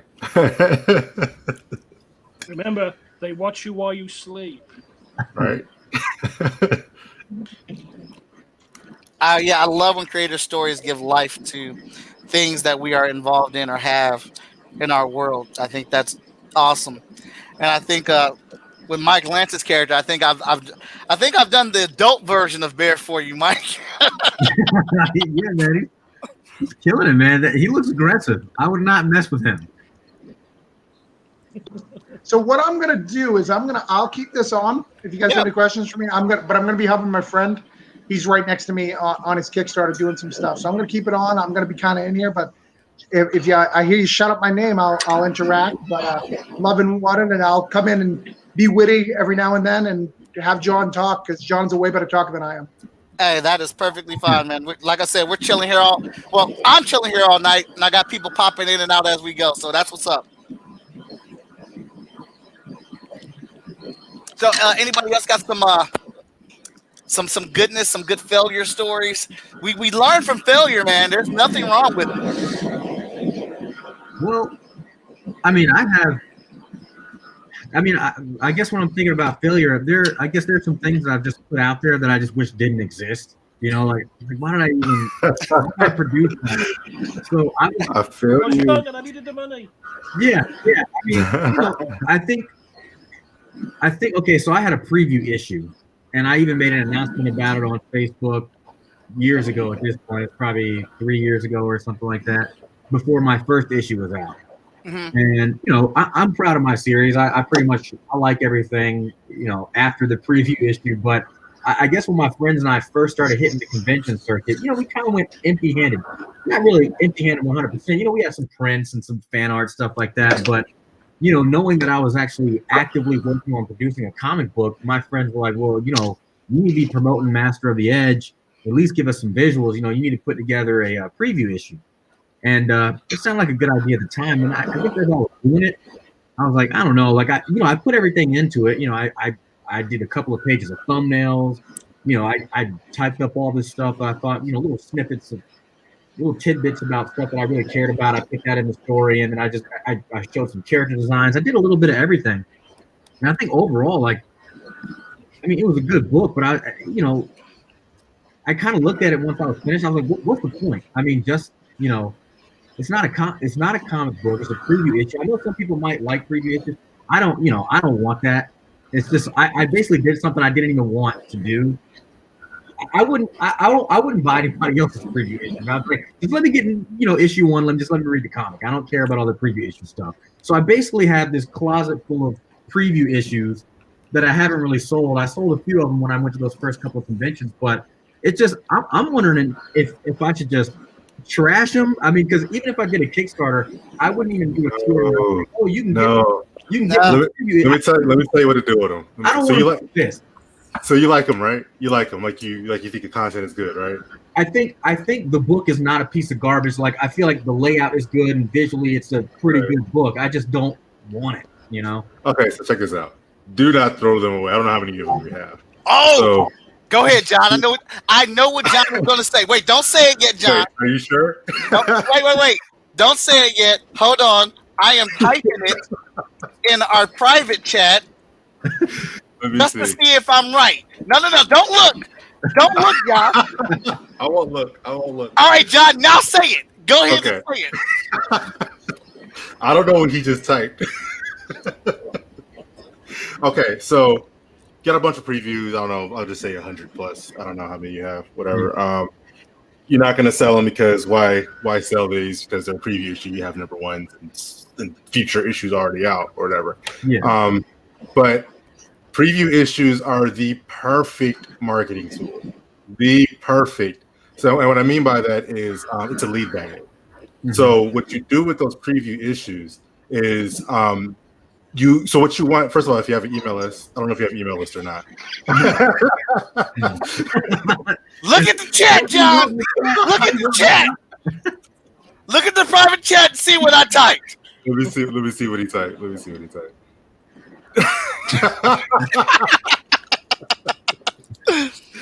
Okay, so he knows. I pay attention. So yeah, email list. I don't know if you have... Shut up, Watson. John's talking. Travis is silly. No, okay. So I don't know if you have an email list. However, that is the perfect lead magnet, and especially now. So what you do is, you go online, you make you do like a little ad campaign, right? Facebook, first of all, I can't remember what you guys were saying about Facebook ads earlier, but if you know how to use them, Facebook ads are the best ads on the freaking planet. I don't care what anybody else says. All right, like like they are so powerful. It's crazy. You just have to know how to use them. But so you would make a small cheap campaign. When I say cheap, I'm talking like $5. Hella cheap, right? And you put out something that gives a picture of your, the product or your project or whatever, and then you say, hey, you can get this. I'm gonna send you this free preview issue right now. All I need you to do is go hit the go to this page, hit this email list, and I'll send it out to you right now for free plus shipping and handling. That's it, right? And your shipping and handling is gonna be $5, so you're probably gonna make a profit like $2 anyway if you're shipping it for like $3, right? So, but what you're really getting is that email, that email. Now that email automatically expands your audience. I guarantee you, if you do that, you will run out of those preview issues in no time and make a little bit of profit on top of it. Yes, don't throw them away. And you're going to expand your audience more. Yeah, I might do that because honestly, I wouldn't consider any of that a loss because I did these things years ago and they're pretty much out of my mind, as it relates to, financials and profits and all that kind of stuff like that. So I don't even care. So, it's definitely an audience building tool. Then if you have a digital version of it, make your, like when you run out of the physicals, like do the physicals first, and then you run out of, just send people the digital one for free in exchange for the email address, because their email address is going to net you far more money than that.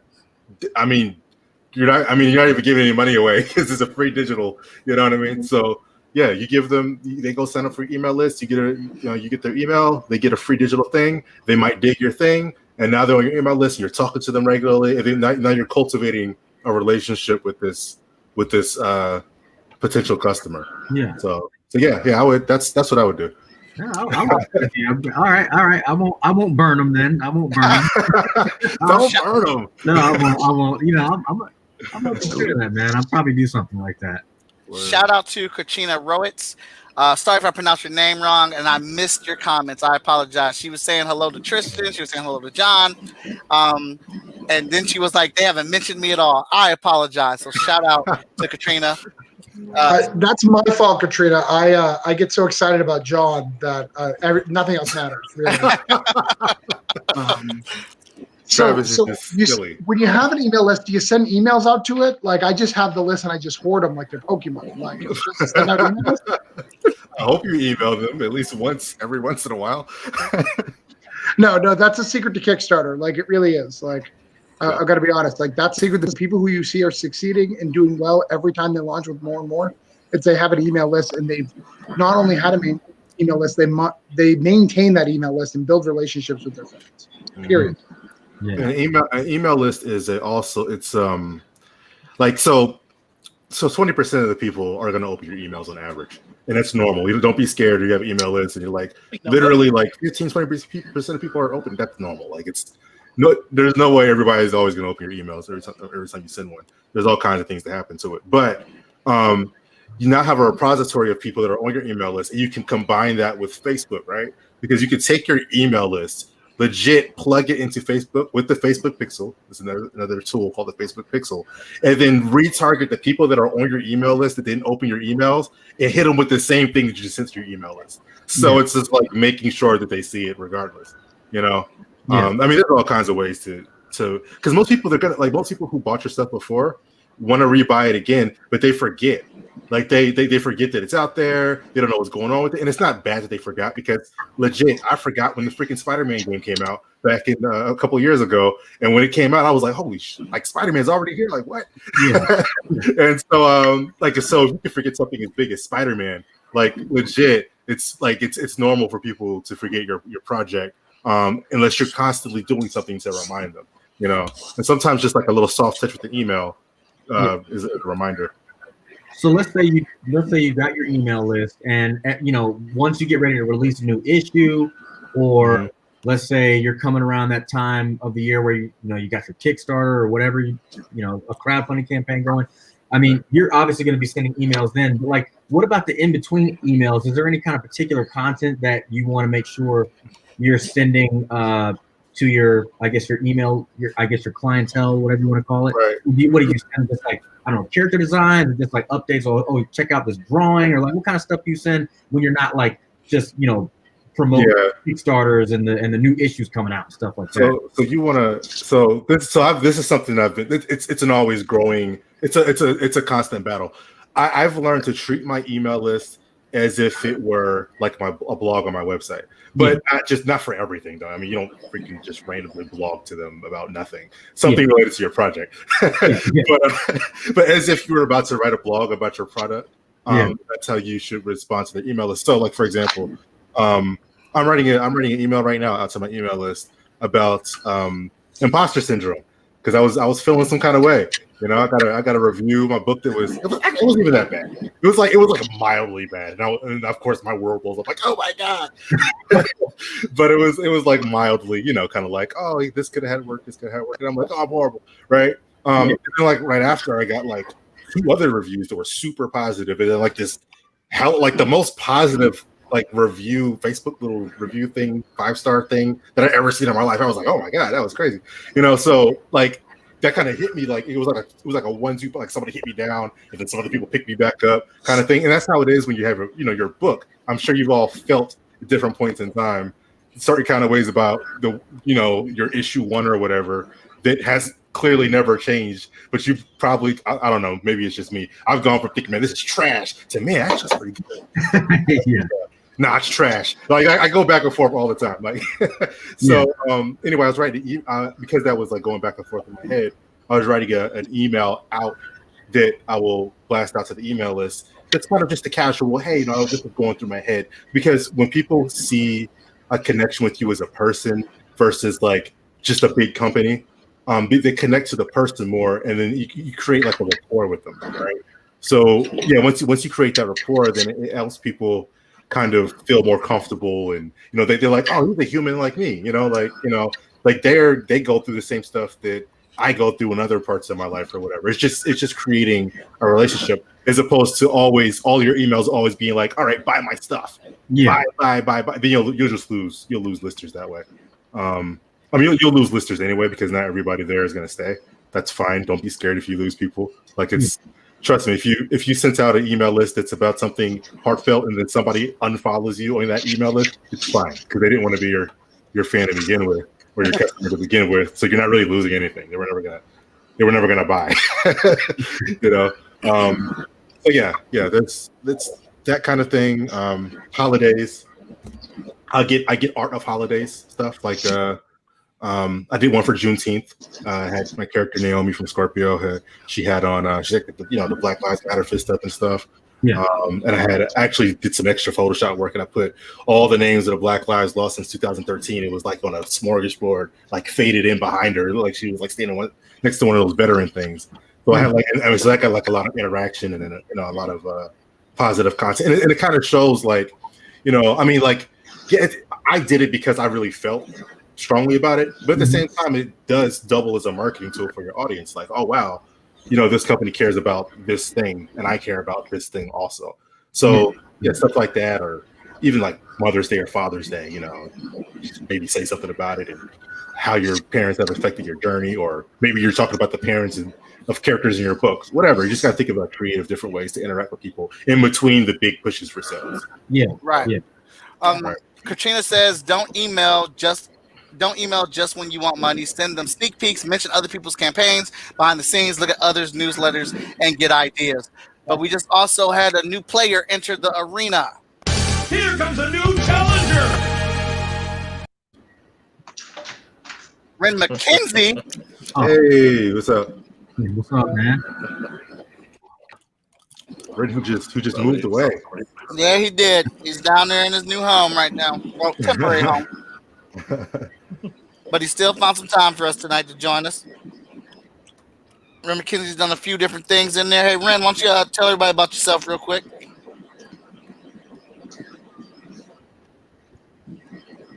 Did he freeze up? He's drawing or something.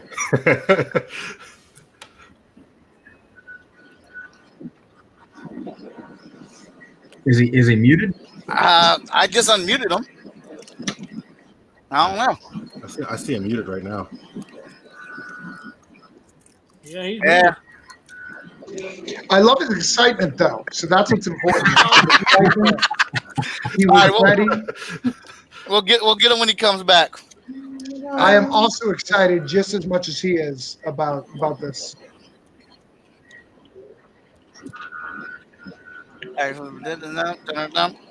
Oh, yeah. Look at you! You put some inks on my guy. He's so pretty. That was dope. He's another fun one to draw, man. You know, I have those abs as well. I borrowed them from Greg Alisi's.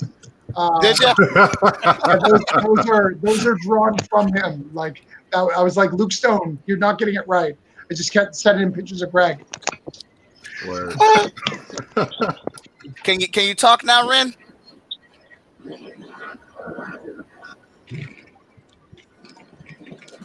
He's unmuted. What's going on, guys? There we go. Hey. What's up? He's I hope here you now. can hear me. We can. Yeah, I can hear you.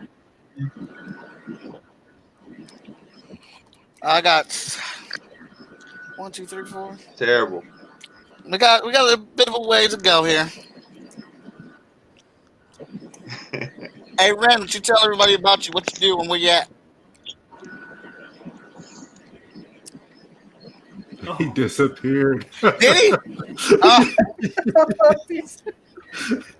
Who's the win fighting? Who's that? His name is Ace. He's from Roadkill Rampage. The character I drew on Monday. Oh, word. Yeah. He's full of violence. He's the kind of character that Win would definitely want to beat the hell up. I'm looking at his chin like, damn. That man's got the mean chin, like the mad chin. Oh, he's a mean dude. Like, you should have heard Rodney talking about this character on the show, man. He's just evil. Word. Yeah, I missed that one. He's like that kid that grew up in Toy Story. That's how he started off. The bully kid that was burning up the toys. What's his name? He's not evil. Sid. He's not evil. He's just misunderstood. That kid is extremely misunderstood. Evil. That man has not gone to medical school. Yeah, he's got the super mean chin, man. Man, these are some dope characters, though. I take this whole piece. You gotta put the poster up on the store. Sid. Yeah. Oh, that's right, Sid. There we go. Hey, Veronica, you know I'm sending this to you to color, right? Look of horror just on her face. She's like, what? Don't be doing that. She's got like 40 pages to draw for me. 40. Oh my gosh. Can we talk about some BS real quick? Yeah. Let's go. So I'm helping my friend's Kickstarter. He hasn't done one since 2018. Kickstarter had him fill out a form just a minute ago where he can get a survey and an interview and gain $75 from Kickstarter. I'm on like Kickstarter 14 and they don't want to talk to me. But the guy who did it once in 2018 gets a $75 gift card to talk to him. Absolutely. They already got you. That's absolutely how marketing works. I was thinking about that for the longest until I really started diving into marketing more. And I was like, duh, they don't give a Sprint doesn't, like my phone company doesn't give me a bonus. Duh, they already got me. You know what I mean? Like, why would they give me a free line bonus? You know what I mean? Like, for what? You're already paying us. I went off on my phone company because they did that. Like, they offered like this phone for like $250 with my discount. And I was like, but you're offering it to this dude, the brand new dude, for $80? I've been here for 5 years, man. I'm not going anywhere. Give me the discount. Keep me happy. That's why they're not giving you a discount, because you're not going anywhere. Terrible. What you need to do is say, I'm going somewhere, and see how quickly they basically start throwing those offers at you. Yeah, I've done that a couple of times. The one time that failed though was with Progressive. I left Progressive like 6 months ago. car insurance. I tried that with them. I tried the, I'm about to bounce and blah blah blah. This that third. They asked me a couple of times, like to stay, offered me nothing. They were just like, deuces. And I was like, all right, well, I'm going then. Oh, that's Switched over to USAA, which I should have been on anyway, since freaking veteran. Duh. Like I should have already been on USAA, but I was not smart and had progressive. So we haven't been to them in a while, and I hope they come back soon. But let's talk a little bit about comic book conventions. What's your funniest story from a customer at a comic book convention? Not me, but it's Kat, who I usually partner with at Comic Cons. It was Baltimore last year. Someone had bought all 4 issues of like Our Like Daughter, and the rest of us were just selling books as go along. This one comes back, marching back up to Kat, saying, "I loved it and I hate you." Oh, I've done that before. Have you already read it? She had read it like the hour since she'd made the purchase. She had read all 4 issues, got to the cliffhanger, and came marching back to yell at Kat about it. That's awesome. That is how it's supposed to be. I've had that happen before. That's pretty cool. I'm not sure if I've got a funny story, but I actually probably have. I started probably with the sad sounding one, and then with a funny one. I bought a Comic Con about 4 years ago. I was working the back of my table. That's back when I didn't need glasses, so I had my full-on Jason Statham look going on here. And I was sitting behind the table, and this little kid comes running over. Now, bear in mind, I sell very kid-friendly products from teddy bear stories. And I'm talking, and the kids go, "What are you doing? What are you doing?" And I'm explaining the stories to him, that kind of thing. And I stand up to basically, show him a bit better people in the book. And I tell this kid. This kid looks up at me and goes, "Oh!" and runs off. So, okay, it wasn't that funny. Okay. But I do actually have a kind of a funny one, and this is kind of interesting. I'm absolutely terrible at recognizing celebrities in real life, and I've actually met a few, and I had no idea who I was talking to. And I was at Awesome Con 2015, and this uncommonly handsome guy walks up to my table and starts talking to me. And we talked for about 5 minutes, and he walks off again. Now, my wife's with me at the time. She's totally going, "Oh my God, oh my God, oh my God." And I go, "What are you going, oh my God for?" She goes, "You're speaking to John Barrowman." And I was like, "Oh, wow." He was uncommonly handsome. That's awesome. I've met Barrowman several times. Yeah, he's a cool dude. But another story is when we were at Wizard World Philadelphia, and we had just made X amount of sales, I think, at the last day of Philadelphia, and Kat had me come over to tell you. And you yell because you're at the end of the row. You go, "Kat," you start marching up the road. And it's like everyone's attention. I'm a loud guy, man. I want to be heard. Yeah. I was at one show. It was a smaller convention, and I had all my Hot Shot books out. And this lady came up to it, and she was like, "Do you draw black characters?" I was like, "Yeah. My main character is a black character, man. Yeah, that's what it's all about, his journey." And she was like, "Great," because that's what I want. There's not enough fuss in these books. And she starts flipping through the book, and she's like, "Oh, this is cool." And her excitement slowly dwindled and powered down, and then finally put the book down and was like, "I'm okay."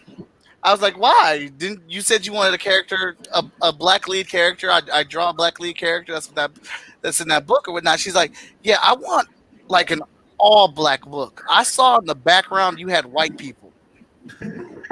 Oh, John. I was like, "Are you serious?" I've been meaning to talk to you about that. Thank you for bringing that up. I think she wanted one. As a white man, I am a background character, and I feel I should be in more background. So why don't you guys have me in your book? Travis, you're just trying to get a free appearance. No.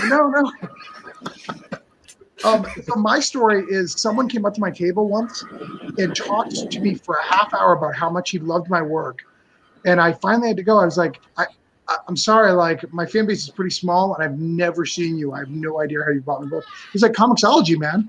I was like, "Oh, so you want the physicals?" He's like, come on now, digital's the future, and walks away. And it was the weirdest conversation I've ever had. A fan who was really into me, but had no interest in buying any of my physical stuff. Yeah. Ren McKenzie just said, well, I guess he couldn't pop in. It was working, but we just couldn't hear you. And then it kept kicking you out. I don't know what happened. The situation is similar. Well, opposite. Well, I guess it's not really funny. It's kind of sad, actually. I mean, it wasn't like horribly sad, but it was a little sad. A guy. I was doing a signing in front of a comic book store down here in Atlanta, and Tony Cade. I'm sure some of you guys have probably heard of Tony. Yeah. But yeah, I was doing a signing in front of the shop. It was just me. Traffic was decent or whatever. This one, but I mean, it was decent, but it wasn't like a busy day.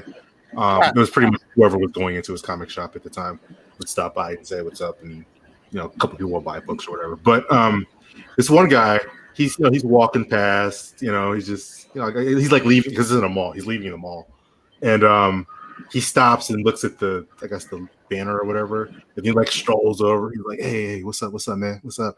And I'm like, "Hey, what's going on?" He goes, "Hey, man, so this looks dope. This looks dope. I like what I'm seeing here. This character, he's Scorpio. Is her name? Is she Scorpio or whatever?" She's asking this stuff about the book, and I'm like, I'm telling him information, blah blah. He's like, "Oh, I'm kind of digging." He's like, he starts looking through the books. He goes, "Oh, so is this like is this Marvel or DC?"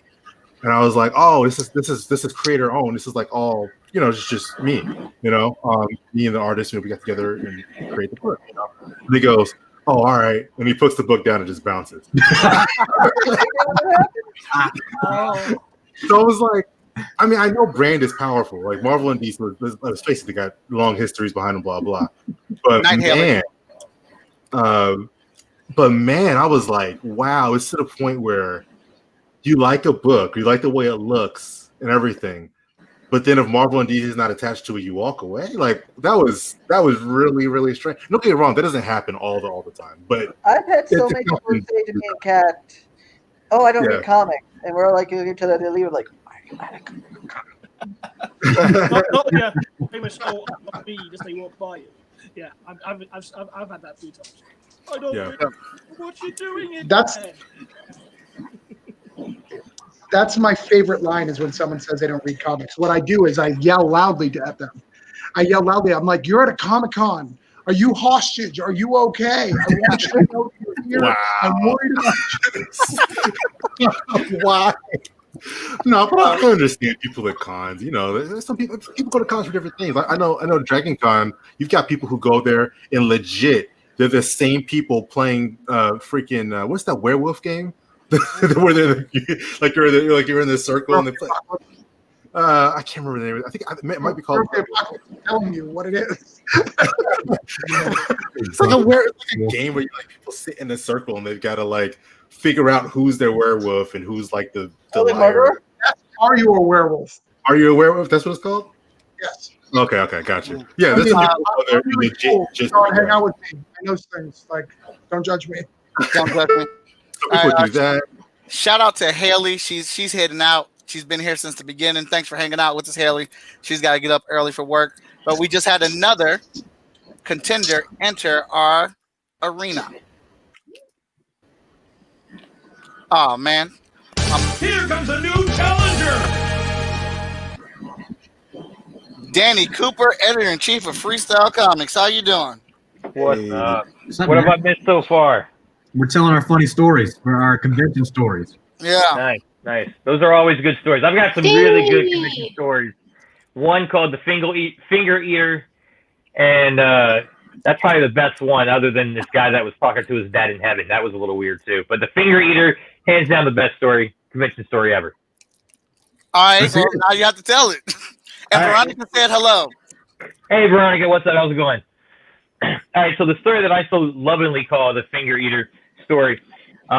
This was back in my Mutant Cactus days. We were doing ArenaCon that Victor Dandridge organized at a local theater. Set up, doing our thing. We've got our tables there. Victor's there. Mike was there with his table. And I don't know if Ren was there with us or not. But we're set up at this local theater. We're selling our butt and stuff. And we see this gentleman walk in who by initial appearance we could tell this gentleman may be homeless. And he makes his way over. In one hand, he's got his movie ticket. He makes his way over and he's looking at all of our tables, but he really caught, the mutant cactus table really caught his eye. So he comes over to our table and he's looking at our buttons and different stuff that we have. And like initially, he's in love with what we have, and he's picking out. We're running our buy 5 get 1 free special. He's picking out buttons, putting them in his hand, and what he's going to get. Starts putting things back, and while he's doing this, everybody there behind the table, all at the same time, realizes the exact same thing. That the hand he's holding, that he's placing these buttons in, his fingertips have been chewed down nearly to the bone. Wow. And there's pieces of flesh on his hand. Ooh. So he gets his buttons, pays us with his $5 bill, and my business partner at the time, Derek Watson, is understandably absolutely disgusted. So he takes his $5, runs over to get parking validated to get rid of that bill out of our tender. And he comes over and realizes there are pieces of flesh. We had a little magnet board set up. There are pieces of flesh on the magnet board that this guy had left behind. And Derek, he cleans it off. He wipes down. He gets the cleaning spray, wipes down the board, throws away these contaminated buttons, and is just disgusted. And we're standing there, and Mike, who's on the table next to us, had just made his way over to. For anyone that's been to the movies with Mike, you might know that he loves those like 19-day-old hot dogs that have just been spinning and cooking. But he's at the table next to us, just chomping down on this hot dog. And Derek's just like, I gotta get some air, man. I'll be right back. And as he's on his way out, because I think he's this close to hurling, Mike yells at him from a distance, "Hey, Derek, you need to come with you?" I think he's got a mouthful of hot dogs. and that's the finger eater story. One of the grossest experiences I've ever had at a convention. That is absolutely holy crap. Like, there's a couple of those weird couple people. Like, I was asked, I think it was back also at World of the World, Philadelphia. I was with Kat, and this guy was billing us about do CGC. Your signature always stay the same. We're like, yeah. It's like certain questions are like, yeah, like, I understand that, but it's like some people are just, I don't know, slightly off. Yeah. Some people are bold; they'll just say whatever. I think the strangest thing that ever happened to me at a convention. I was at a very small convention, and this really old guy comes up to me. He probably had to be in his 70s, like late 70s or something. I don't know. This guy was old, and he came up to me and he has his bag, this I guess like a Kroger bag or something, full of these like the little plastic dinosaurs you used to get out of the quarter machine or whatever, like when you were a kid. Yeah. Tiny little 2-inch dinosaurs or something.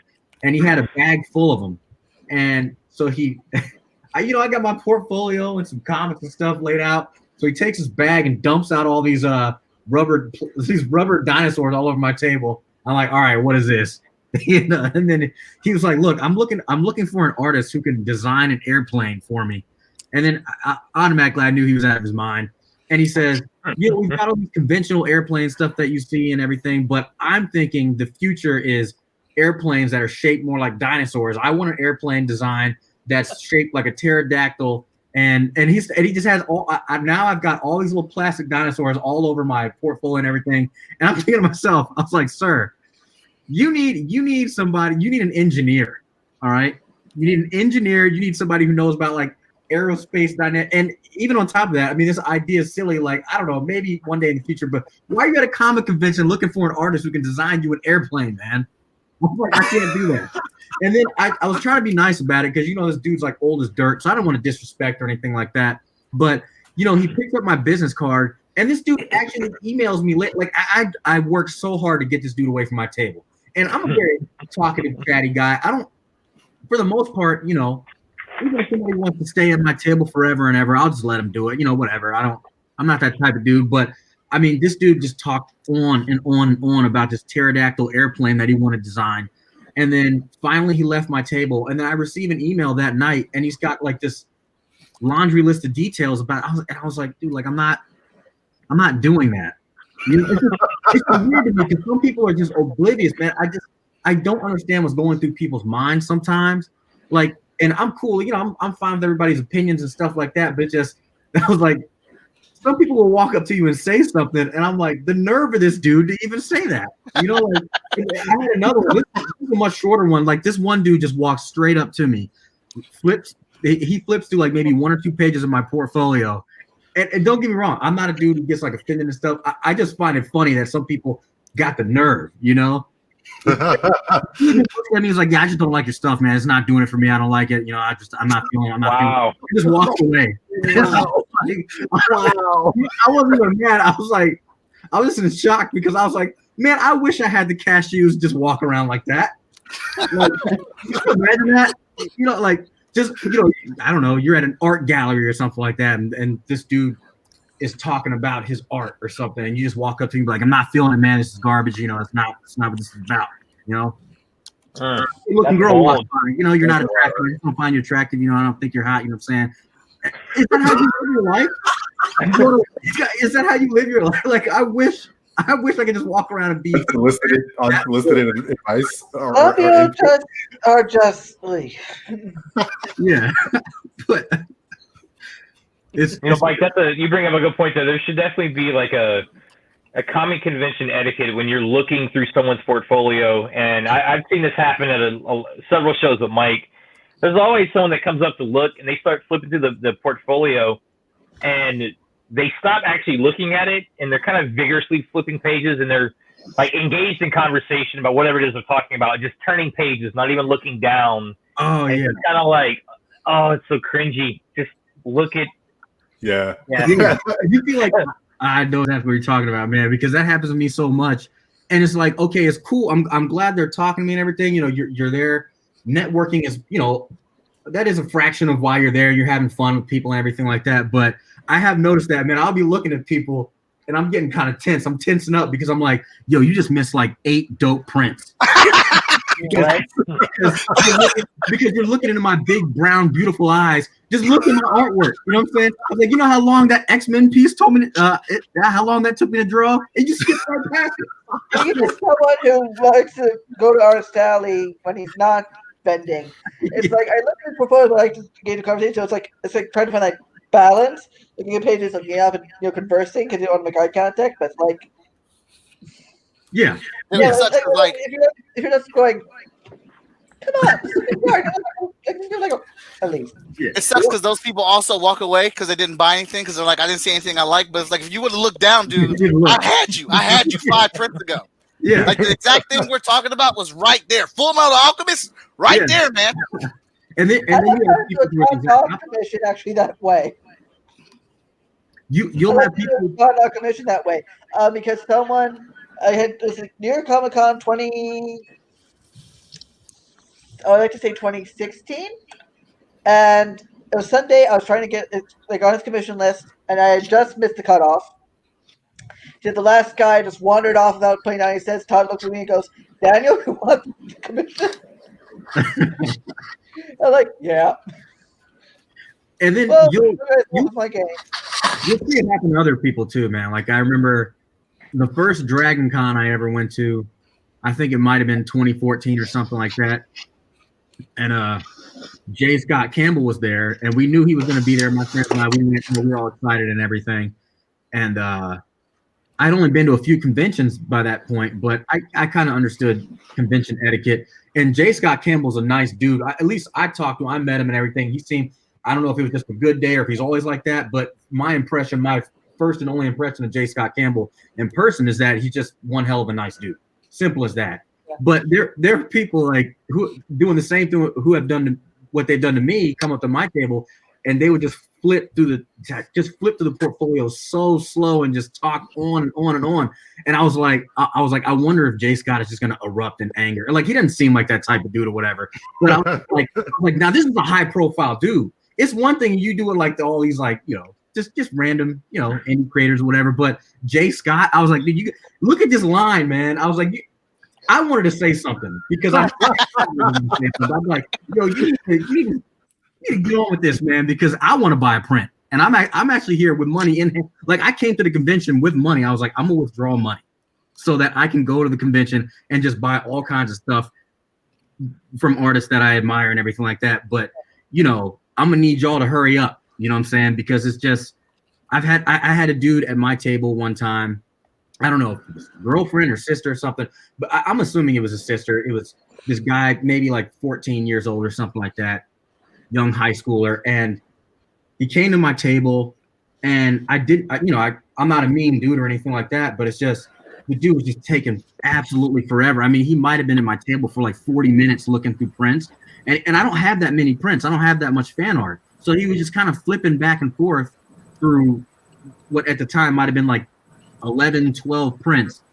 And I'm thinking to myself, I was like, man, you got to buy something, man. Like, 'cause if you walk away from this table after 40 minutes of flipping, you don't buy something, man, I might never do a convention ever again. Yeah, I might not. Y'all ever had the type of people, you ever had, I'm sure you have, had the people come up to you, to your table, and then try to sell you their stuff? Yeah. Oh, yeah. All the time. Like, oh man, oh, you wrote this? This is dope. This is dope. Yeah. Hey, so I've been working on something. I'm just like, oh God, here it comes.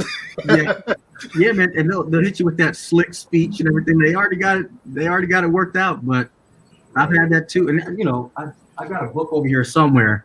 You know, I wouldn't call out any creator by name or anything, but it kind of, that was the only time where I felt low-key insulted. I felt low-key insulted because this one dude came up to my table, and at the time I had Master of the Edge issues 1, 2, and 3 out. Now these are all 30-plus page books, and they're full color. This dude comes up with a, I don't want to roast, but I mean, it's like the drawings were not that great. All right, let's just say the drawing skills were not there. This is a 16-page book, and it's not even comic size. What would you call it? Like the mini comic or zine or whatever. 5x7 or yeah, it's like a little thing, and it's 16 pages. And this dude, people always hit you with that trade stuff. Oh, let's do a trade. Some trades are cool sometimes.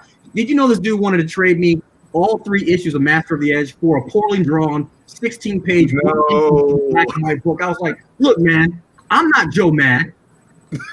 I'm not, but at the same time, I mean, you can see there's some effort put into these books. And on top of that, how many pages of art is this versus your 16 pages?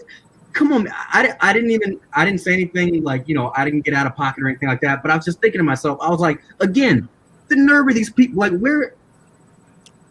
I mean, how does that even cross your mind when you're walking into the convention? Like, yeah, man, anybody's going to trade me for this. Sometimes you got to be real with them. I know. I would always do that with people I know or friends, and I would always get something of more equal value from their table.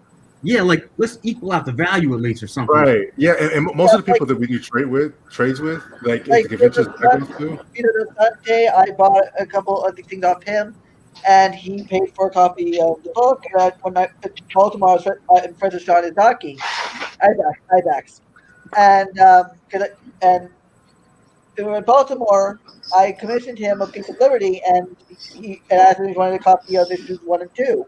It's like, yeah, sure. I ran back to our booth, grabbed them, and ran back, and by the end of the convention, I had his commission, and he had my books.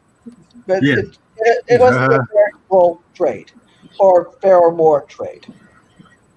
Yeah, I just believe in a fair trade, man. I'm down with the trade as long as the trade is kind of, it's fair.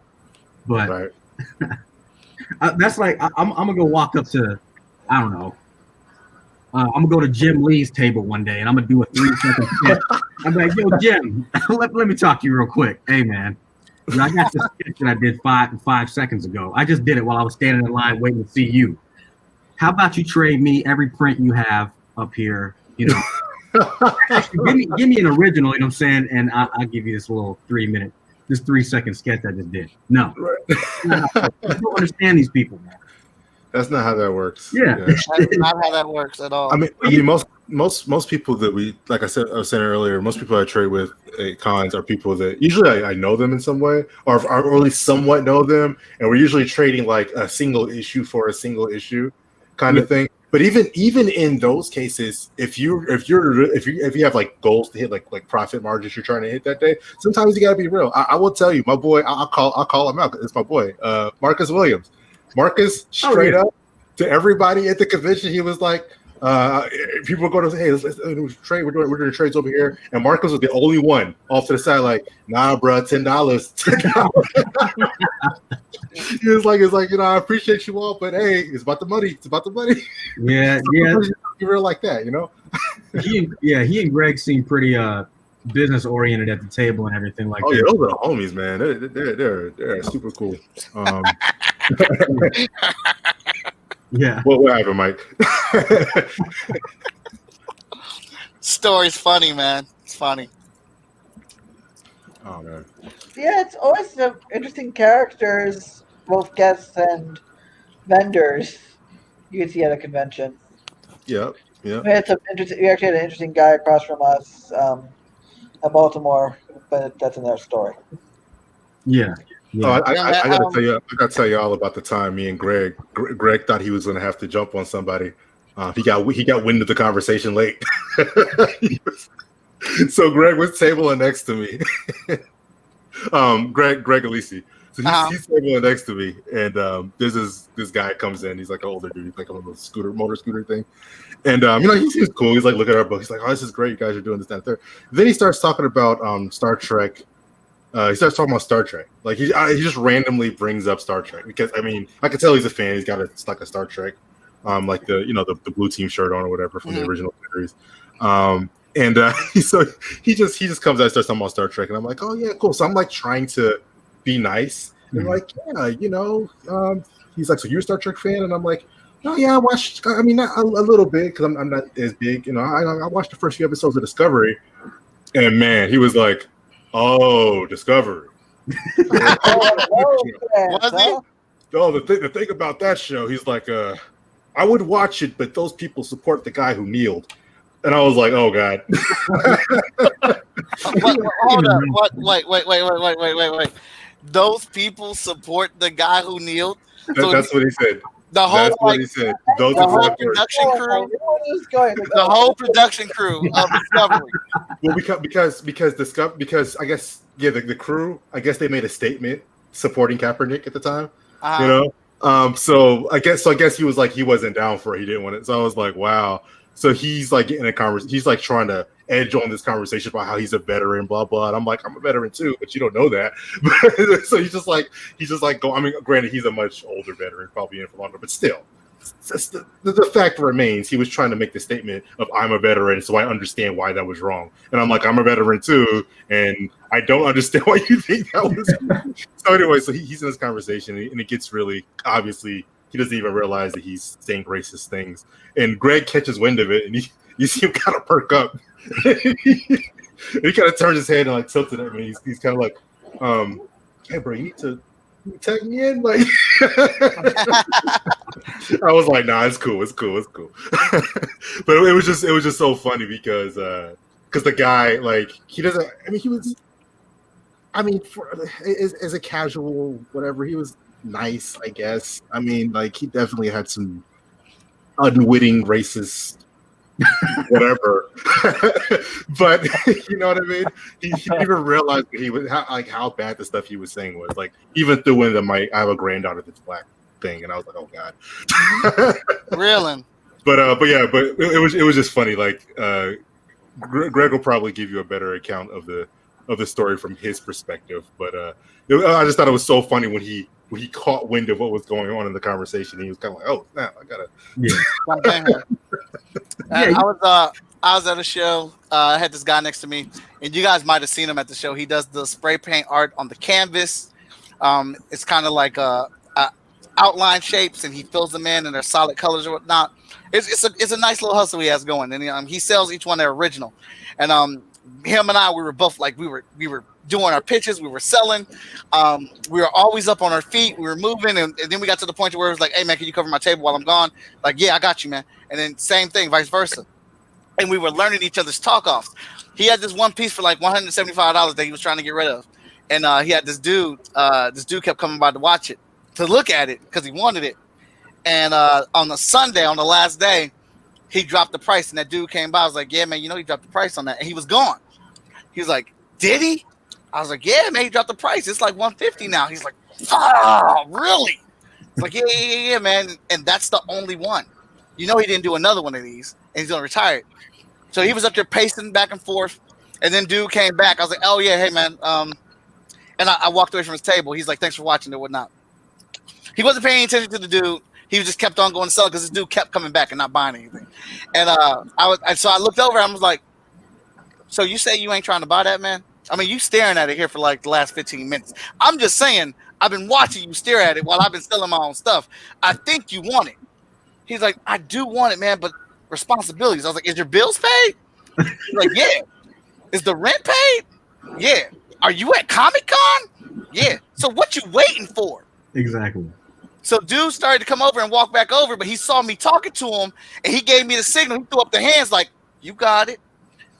And so I kept talking him off. And I went back after I got through talking to him. I went back to my table, started selling stuff. 5 minutes later, he walked past. He was like, man, fuck you, man. I was like, what? He's like, I done bought this thing, man. I was like, then you should be happy. He came over. The dude at the table came over, dapped me up. He was like, man, I got your lunch today. What you want?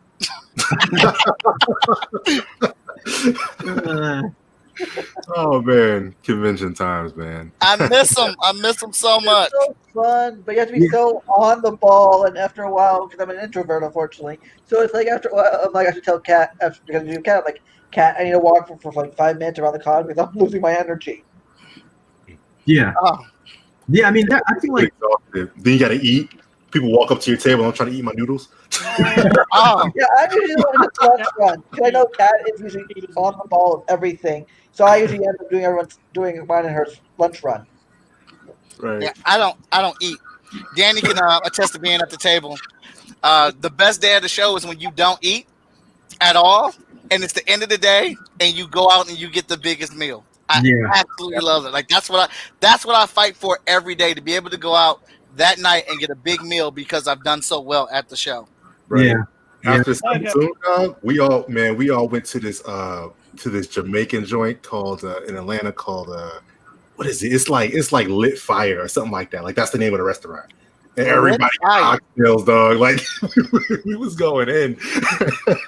Like everybody we had so many doggone oxtails that people were just like putting the oxtails in the middle. Like it was like just a big like a pile of oxtails. All the rice and everything was covered with the oxtails. It was great.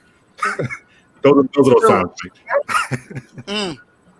So for me, I've gotten to a certain level at cons. So there's so many cons in Florida that I'm well known. So there's a couple of online auction sites that buy my book. So at the end of a con, they'll buy my book, and sometimes they'll buy them on Friday, Saturday, Sunday, and see how they do. And that's the most defeated thing. When you've been working your ass off all day, and then you sold it to this company at cost, and they're getting double that you would at the table. You're proud that you made the sale and got to sell a whole bunch of books, but then you're like, dude, how come they can so much? I got you. I'm gonna raise you one. So I do the Upper Deck Marvel cards, sketch cards. They pay you a certain amount of money. Yeah. It's not much, but I love doing it. In fact, I get to say I do work for Marvel and Upper Deck. And then some dude messaged me out of nowhere and says, hey, did you draw this Jessica Jones sketch card? I was like, yeah, I did. All the meanwhile, Danny Cooper has found some of my cards on eBay going for like $100 and something by themselves. So this dude finds the Jessica Jones. He's like, all right, so did you draw the other characters? Did you draw Luke Cage and Daredevil and Iron Fist? I said, yeah, man, it's a 4-piece set. He was like, bet. That's all I needed to know. Through the entire day, he is messaging me. And about every 2 or 3 hours, he says, I got Luke Cage. The next time, I got Iron Fist. And by the end of the day, he says, I got Daredevil. I was like, what did you have to do to get all those? He's like, oh, we're on a website where they sell all the cards. I just traded some cards. I paid for them or whatnot. I was like, what do you mean you paid for them? Like, they come in packs, individual packs. He's like, yeah, well, those packs cost money. Like, they cost like $200 or $300 for those packs. Then I store them. I save them. So I traded like my Venom, which was like 500, to get the Iron Fist and the Jessica. But basically, long and short, he spent almost $2,000 to get my 4 set of cards. Whether it was with money or trades of other cards worth money, it was almost $2,000 to get my 4 cards. And I'm like, dude, I can make that for you and mail it to you directly. You don't have to hunt me. Like, I'm right here. Yeah. Like, Wow. Never heard from him again. Yeah. Wow. Oh my. Jeez. You just don't get it. You just Sometimes don't get it. it's the thrill of the hunt, though. You know what I mean? Like that's what really gets you. Like trading card games, it's not always about playing the game. It's not always about buying a card. Sometimes it's about going out there and hunting for that card and saying, "Yo, I got it." For me, it's going into the boxes at conventions and finding like the really out of print trades for really good prices. I found a first edition Camelot 3000 and a DC versus Marvel trade, and together they're like $35. Oh wow! Dang. Yeah. I'm like afraid to open up the Camelot one because it's still wrapped in the plastic. Yo, check those Second and Charleses too, man. Second and Charles be having some sleeper deals, dog. Like I think I got Bendis's New Avengers for like $20, like the entire run, the individual issues. Oh, okay. Just sitting there all wrapped up nice and neat together. Second and Charles. There's a shop called Ollie's here in the Northeast. I don't think they have one here in New York City, unfortunately. But they've been selling like the really big Omnibuy for like $5. It's like, why can't they agree that it's in New York City? Why? That's pretty good. I miss Fulton Street, New York. I used to run deals out there for everything: shoes, comics, cars. Yeah, no matter what it was. Yeah. Man, all these stories though is just making me miss comic book conventions that much more. Yeah, they said I was supposed to be right now. Like, if things were working out right, I would have been in Boston by now at my hotel. Because this weekend would have been Fan Expo Boston, but as we all know. Yeah. Yeah, and I think for all the stuff that we put up with, like all the weird stuff we put up with at conventions, I mean, you just love it anyways because, it more than makes up for it when you have all these nice things happen to you or just people like just really, really complimenting your work, or you meet that handful of people who just like fall in love with what you're doing or what you're drawing or writing or whatever. I think, Mike, you told a story a while back. I don't know if it was on a live stream or something, and I caught it. And I was like, man, that exact same thing happened to me.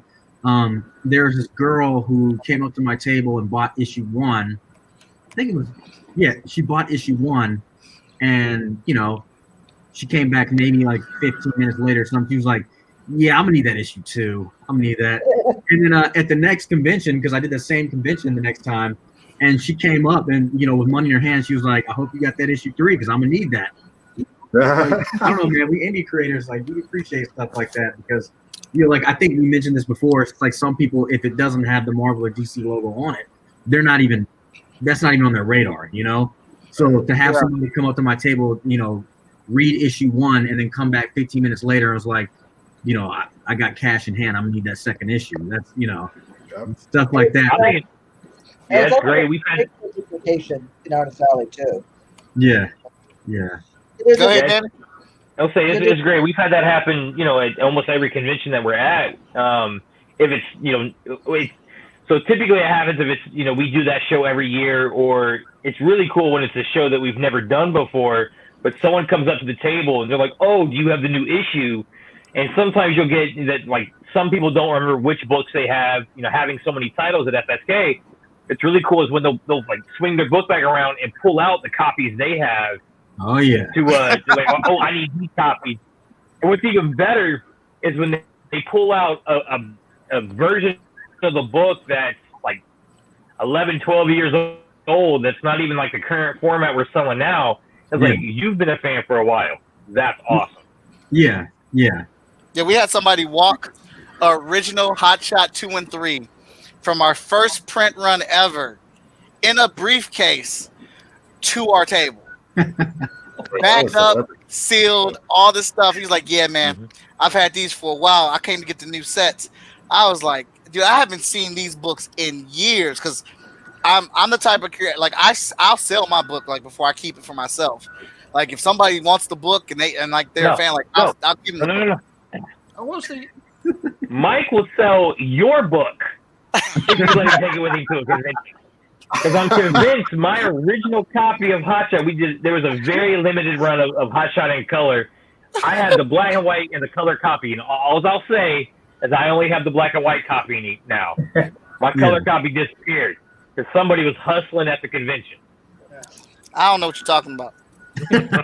Actually, reminds me of the odd story that I had about guy, Mr. Bunham one shot for me. Mr. Bunham's my kind of like anti-Tristan sort of adult teddy bear story.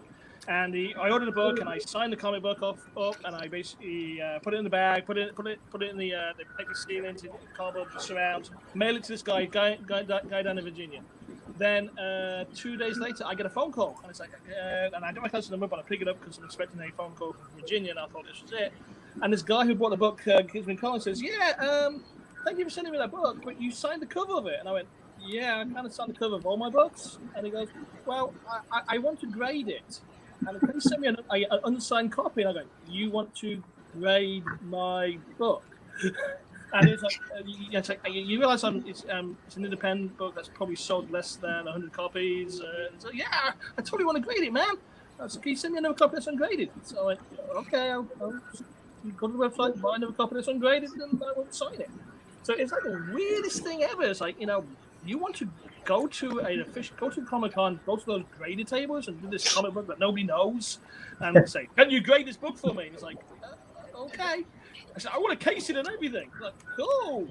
That's hilarious, man. Because it makes me feel a little bit better about when somebody doesn't want a signature. That's usually not the case.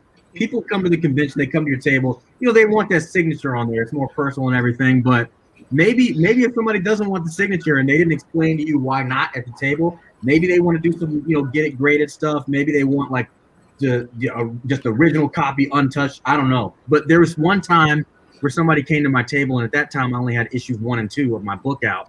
And I didn't know how to feel about this scenario because the dude walks up and he's chatting it up with me. He's like, oh man, I love your stuff. Your work is dope, blah, blah, blah. I'm like, oh, cool and everything, So he was like, can I get issues 1 and 2? And I was like, yeah, man, you want me to sign it? I just by default, I always ask if they want me to sign it. And he was like, I said, you want me to sign it? He goes, no.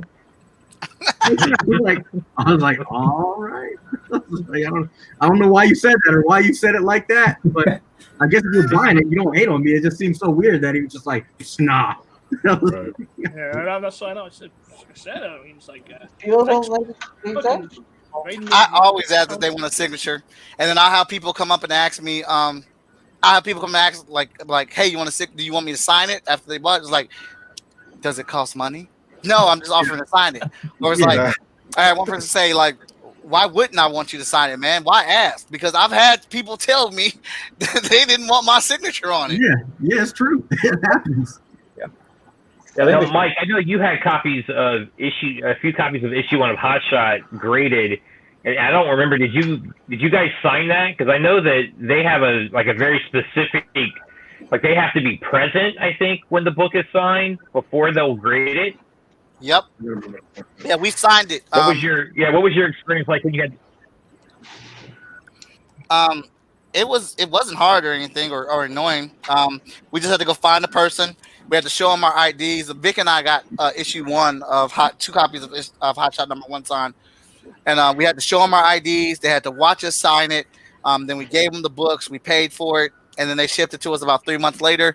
Came back with like a 9.8 and 9.4 grade on it or whatnot, and I just carried it around with me to a show because I just thought it was dope to have it. And Victor still has his, but somebody walked past my table was like, "How much you want for that?" I'm like, "Oh man, that's not for sale, man. That's a regular. That's my book. That's like my book that I make." He's like, "I know. That's Hot Shot. How much you want for it?" You like that's graded. Like that costs. How much do you want?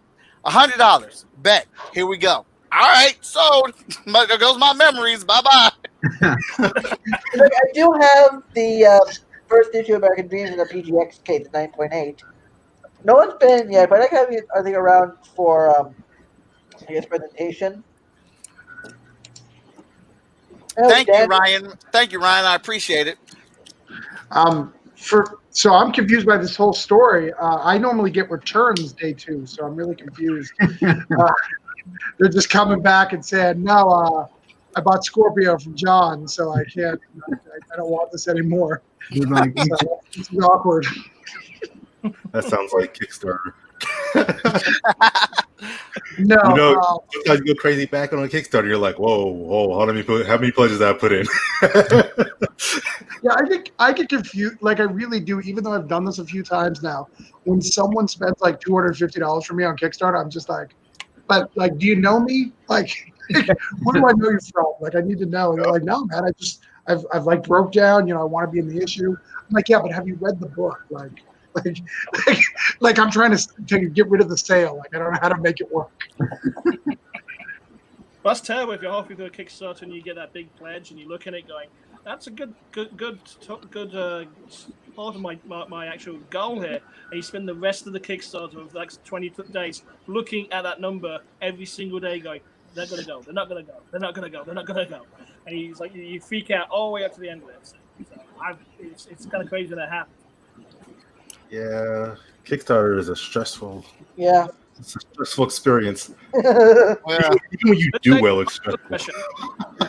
I just hit $4,000, so I'm ecstatic. I'm super excited about my newest Kickstarter. I'm happy. I'm getting some questions about some of the higher ticket items right now. So it's like, okay, let's try to hold up, baby. I don't know how many people in this chat right now have done Kickstarters, but I'm kind of curious because I've never done one before. Do you guys always have somebody like the artist maybe providing, just willing to give away some of their well, not give away, but willing to give up some of their original art for one of the tiers? Or I mean, that is if they work traditionally.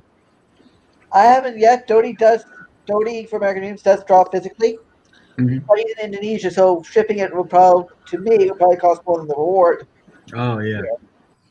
Yeah, I've done about 18 Kickstarters. I think the first couple were basically illustrated stories. So I actually tried to give away art to say, hey, you back this tier, you'll get one of the original pieces of artwork for the book.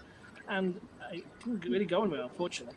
But I don't know, it could work. It could work. I mean, So yeah, on the next Kickstarter, you got to supply me half a dozen art pages, okay?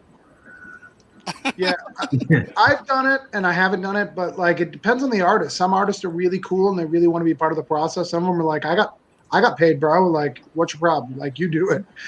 So it really depends on who they are. You can always sell a page of art, but what I've noticed every time I've sold pages of art, it's always at the end. It's always the last minute. Like I feel it's like a prospector looking at how much you made, how many backers, and then making a decision then. It's not something normally that sells early. Yeah. What's funny is I only own one piece of original American Dream comic art that's published.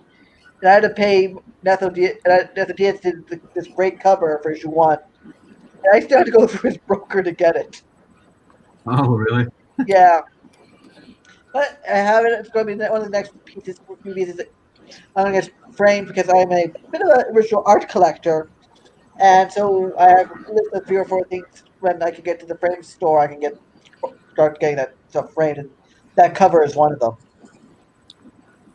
Yeah, I mean, I'd be more than willing to, throw in some original pages that I've done. I just figured I'd ask because I don't remember where I was. I don't know if this was in the comment section on a YouTube video I was watching or if this was some kind of message under a Facebook post. I can't remember, but we were having this discussion and I might have been the one who raised the question, but somebody chimed in. They were like, well, if you're an indie creator, if you're an indie artist, then nobody's trying to buy your work. I was like, I don't know, man. I don't know if that's necessarily true. That's not true at all. Yeah. They were like, they were specifically talking about original pages. They were like, oh, indie artists can't sell original pages. And I was like, well, maybe you. Right. I've sold plenty of original pages at comic book conventions. I just leave my portfolio open at the table. Yeah. Now, don't get me wrong. I'm not selling all kinds of original artwork, but I've sold some original pages. But there's just this notion that nobody's checking for your work if you're an indie, whatever. I was like, I don't know about all that. And I think you're just hating right now. I've seen plenty of people near Comic Con if they're indie sell pages. It's not just like gotta put in the hustle. Yeah. I guess. Saudi.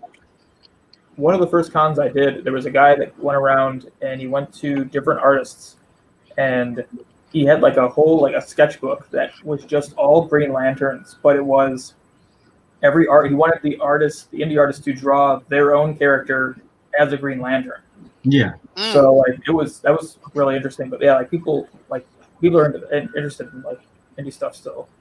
Yeah. I've done a couple of books like that, where basically the guys come around and they say, "Hey, can you draw this your character as the favorite character?" So actually, there's a couple of sketchbooks with my work in there. So it's a thing. It's actually kind of interesting, a little bit of a compliment too. It's like, really, you sure you want me to draw like this? You've seen my artwork, right? Yeah. Theme sketchbooks are pretty big at conventions because I know because I'm on a couple comic art Facebook groups, and people who have their theme sketchbooks for the year. Yeah, like the Inktober's and stuff like that. Yeah. Well, I mean, there's fans. Fans want specific imagery for their sketchbook for that year for their convention circuits. Oh yeah, yeah. Me, I'm just glad to take any free sketch I can get of any character I can think of, especially characters I know that the artists love or have worked on. Now, I know this is kind of like a subjective question, and everything, and because I don't have as much experience as a lot of these other indie creators selling original artwork. But do you think there's like a base level that everybody should start off selling their original pages, or is it just all like I don't know? Because I don't really know, because the first time I even tabled at a convention, this one guy came up and he looked at my stuff and he was like, "Man, you're selling your stuff. That's not enough. That's not enough." But I mean, I wasn't selling my work for a lot at all. It was like I had some original pages for like $30. He was like, "Man, don't do your stuff like that." He was like, "These are original pencils and inks and everything like that. Man, you need to sell them for more." And I raised the price to like $40, and some people bought it. But I don't know if that's like an insult to me. If any creator should be selling at the very least, over that amount. Does anybody have any input on that? Like, to me, because again, this is me just as a purchaser. It depends on the artist, their notoriety, the characters, the pages, the books. There's all these myriad factors that factor in the page. I got for example, an Eddie Barrows page across for me on the wall, which is like $200 something. yeah. But it's a Teen Titans page, but but bulk of it's one massive panel of Tim Drake Robin on a gargoyle in Gotham City. Yeah. That was like $200-$250. I got another page from him at New York Comic Con this past year, which was like $100. It was a page from his detective run, and it was I got $100. Again, it depends on the page, it depends on the book. It depends also on a guy directed for him. The $100 one versus through a broker, which was that $200 $200 one. It's a weird balancing act. You have to look at market and character, your worth, and like I'm a writer. I don't draw at all, so I can't say from personal experience. But as a person who purchases, it's there's so many factors that make it up. I always think it's more subjective, just how much you feel it's worth in the end. How much it's how much you feel it's worth to you. Yeah. If you feel like, okay, it's just 30, then that's fine. That's fair enough price. That's how you feel it's worth to you. But if you feel it's worth 100, then put 100 on it. It's as simple as that. It's a subjective choice, and like going, okay, this piece here, okay, this is not so good. Maybe 20 on this one, that sort of thing. But it's subjective. It's subjective choice. I don't think there's any right or wrong answer. Really. Yeah. This is a good topic that Ren returned on. Ren, we're talking about the value of original pages and artwork selling at shows. How do you figure out the price for that? Mike was asking that question because some guy came up to him and said he was selling himself short for the price that he was selling it at. What is your feedback on that? Personally, I don't think there is a selling yourself short. I mean, if you feel that what you're asking is good for you, then that's the price you should make it. I mean, I saw an artist once that sold his artwork for the price he asked for it, and it went on eBay for more, and he got upset about it. You can't get upset with the price that you asked, right? Yeah. If you decide that you set a price for the artwork that you've done, then be happy with with the fact that somebody's willing to pay what you're asking. You know what I mean? Yeah, yeah. Now, some people do, I guess, sell themselves short. However, some people overprice themselves as well. Yeah. Yeah. But going on to that, I know Jim Lee used to do a lot of free sketches on his Twitch. As you know, he's got a number of his Twitch stream and everything. Actually, was one of the winners. Well, and that's one of my prized possessions, the Jim Lee Darth Vader sketch. But some people were flipping them, like they would spend like $5, $10, $25 on a membership, and they would flip this stuff for hundreds and hundreds of dollars to the point where not only was he getting it sorted, all of us who were, his fans and everything, or to support him, were getting it sorted because it's like other people who would love that sketch, love to have on their wall, and you're going around and just flipping it. So there's the dark side to the whole market right there. Yeah. You just have to accept that's going to happen, though, unfortunately.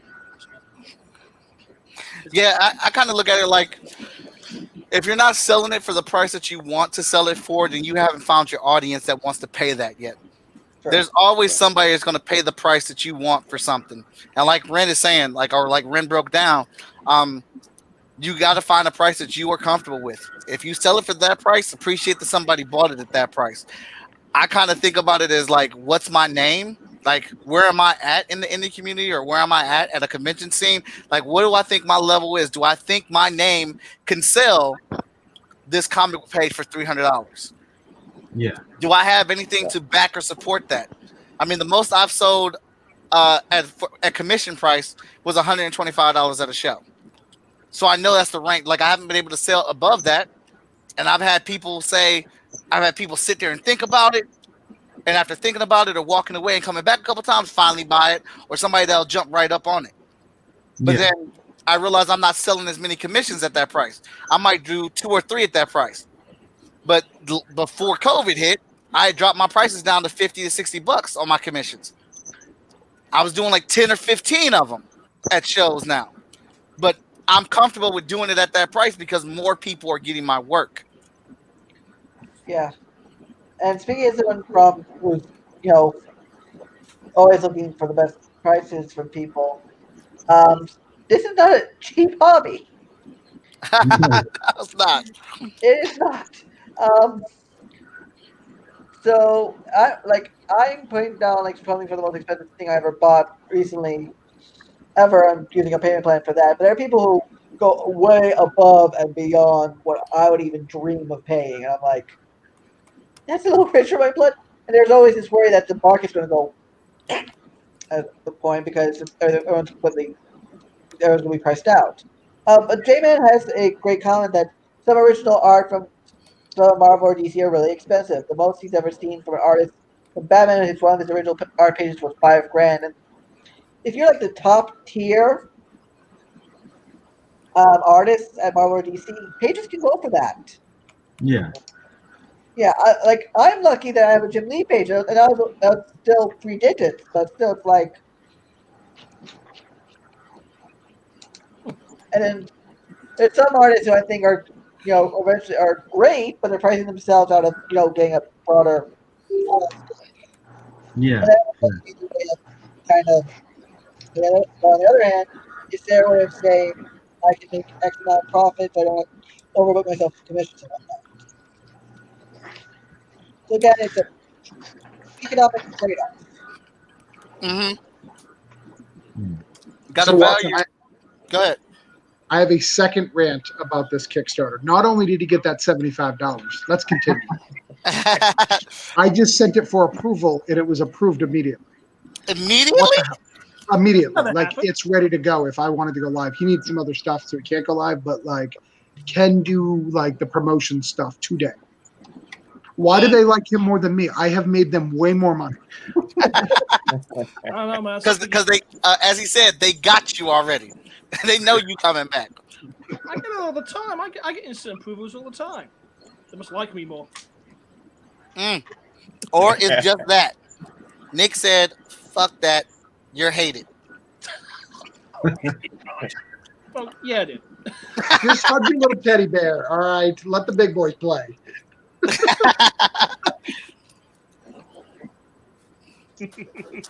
I'm almost done with this, guys. I got 2 more characters to ink.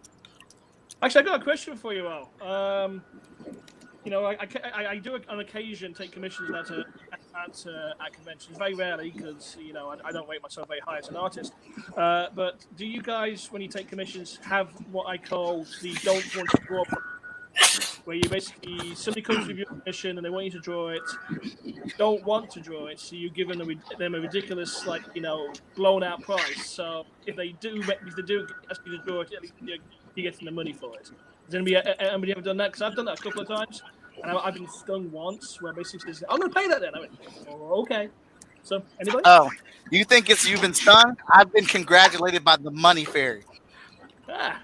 Because I've definitely done that thing. I've had a guy come to the table and big dude had his wife with her and like had a little entourage with him. He was looking at my stuff and he was looking at it and was like, "Well, I like your work, man, but you haven't drawn anybody that I want.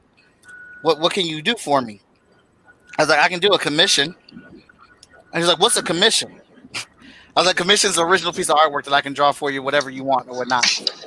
They cost like $150. He was like, "Oh, okay, that's great. All right, cool. So he's starting to look through the book, and he's like, "All right, man, let me get Optimus Prime. He keeps flipping. And Megatron. So I already don't want to draw this thing because it's angles. It's straight lines. It's perspective. I'm instantly already like, no, I don't want to do this." But he goes, Megatron. He's like, no, wait, hold on. Let me get Optimus, Superman. He keeps flipping. Optimus, Superman, Hulk. Let me get the Hulk, right? And flip. Let's fight all their rivals. Oh no. So Megatron, Red Hulk, and Doomsday. Where should they fight at? I'm like, "Oh, you want a background? Let's put him in the shoe." Now, if you're not from Ohio, you don't know what that is. The shoe is Buckeye Stadium for Ohio State, the Ohio State Buckeyes. He wanted me to put him in the stadium, fighting on the field. The good guys represented the Buckeyes, the bad guys represented the Wolverines, and he wanted to put an audience in there. Oh my gosh. And he was like, "How much would that run me?" $700. That's a don't want to draw price. $1,000.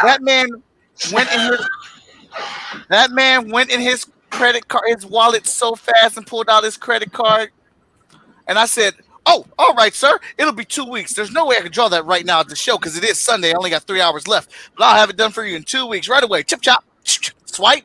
Yeah. I remember that piece. Yeah. I tried to scare him away, but him had money. Yeah, there's some people who do that at MegaCon. They buy the table, and it's always very intimidating when they get there because you're not used to it. They're just like, "I want one of everything, any of your variants, any of everything," and you're just like, "All right, I got to do the math real quick. I want to make sure that I don't get screwed." And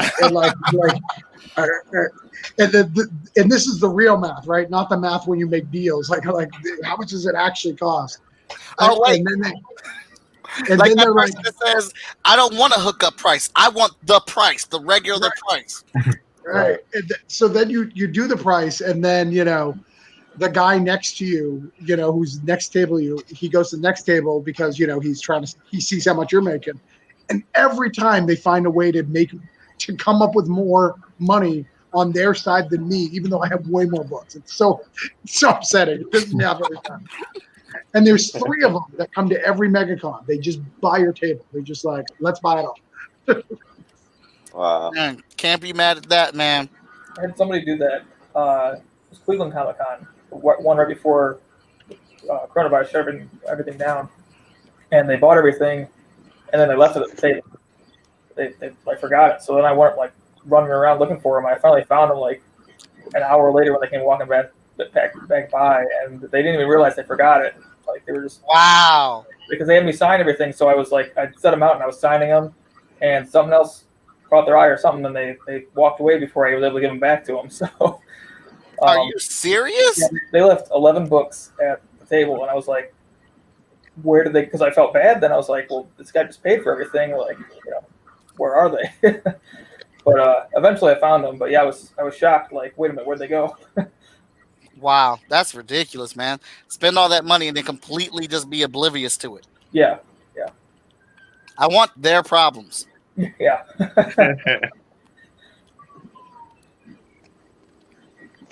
They're definitely comfortable. I'm not saying their life is perfect, but they're definitely comfortable. Yeah. If you could buy all this stuff and then just Katrina says Nick's campaigns probably get approved because they're well edited.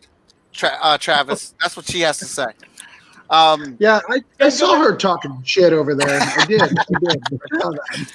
J-Man says, I met a really good artist from Marvel that I will keep his name anonymous. He's a really nice guy. He has a manager, and she usually is sitting next to him at the shows. My friend buys original art from the artist and has become a customer of his before. My friend bought original art page from Doctor Strange book. So in the negotiations, the artist manager got mad over the deal and walked away. I guess the artist and her did not agree on the price of his own personal work. I didn't feel he shorted him. Well, the manager probably got mad because she gets paid off of that. Right. And her cut got shriveled. Yeah, but would a manager get a cut of each specific price, or do they get a set price for being there? You know what I mean? Yeah. I can answer that question actually, because one of my friends is a pro. So there's two different managers. There's two different types. There's ones that get you into the show and then they get a cut of all your work and they kind of sit with you. But they've got everything. They do your housing, they do your schedule, they get you the panels, they do everything. So they get a cut of literally everything you do through the whole process. And the other ones are just ones who get you the table and then you owe them a set amount of money. Hey, we want $1,000 of what you made. So those are the two managers that are primarily used, at least the major cons, like the Wizard cons or the Utah cons. Okay. Yeah, John, I had that knowledge. Yeah. All right, we're coming into the bottom of the ninth. Last character being inked up. Well, don't tuck her out now, chump. Oh, I'm not. To be continued, right? Nah, we didn't came this far. We didn't came this far. We gonna finish it up. You can do it.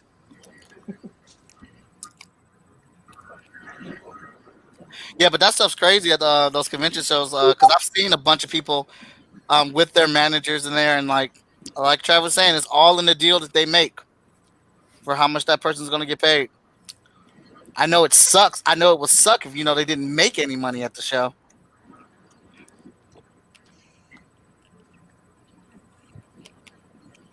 What are y'all's feelings about working? Thank you, Jay.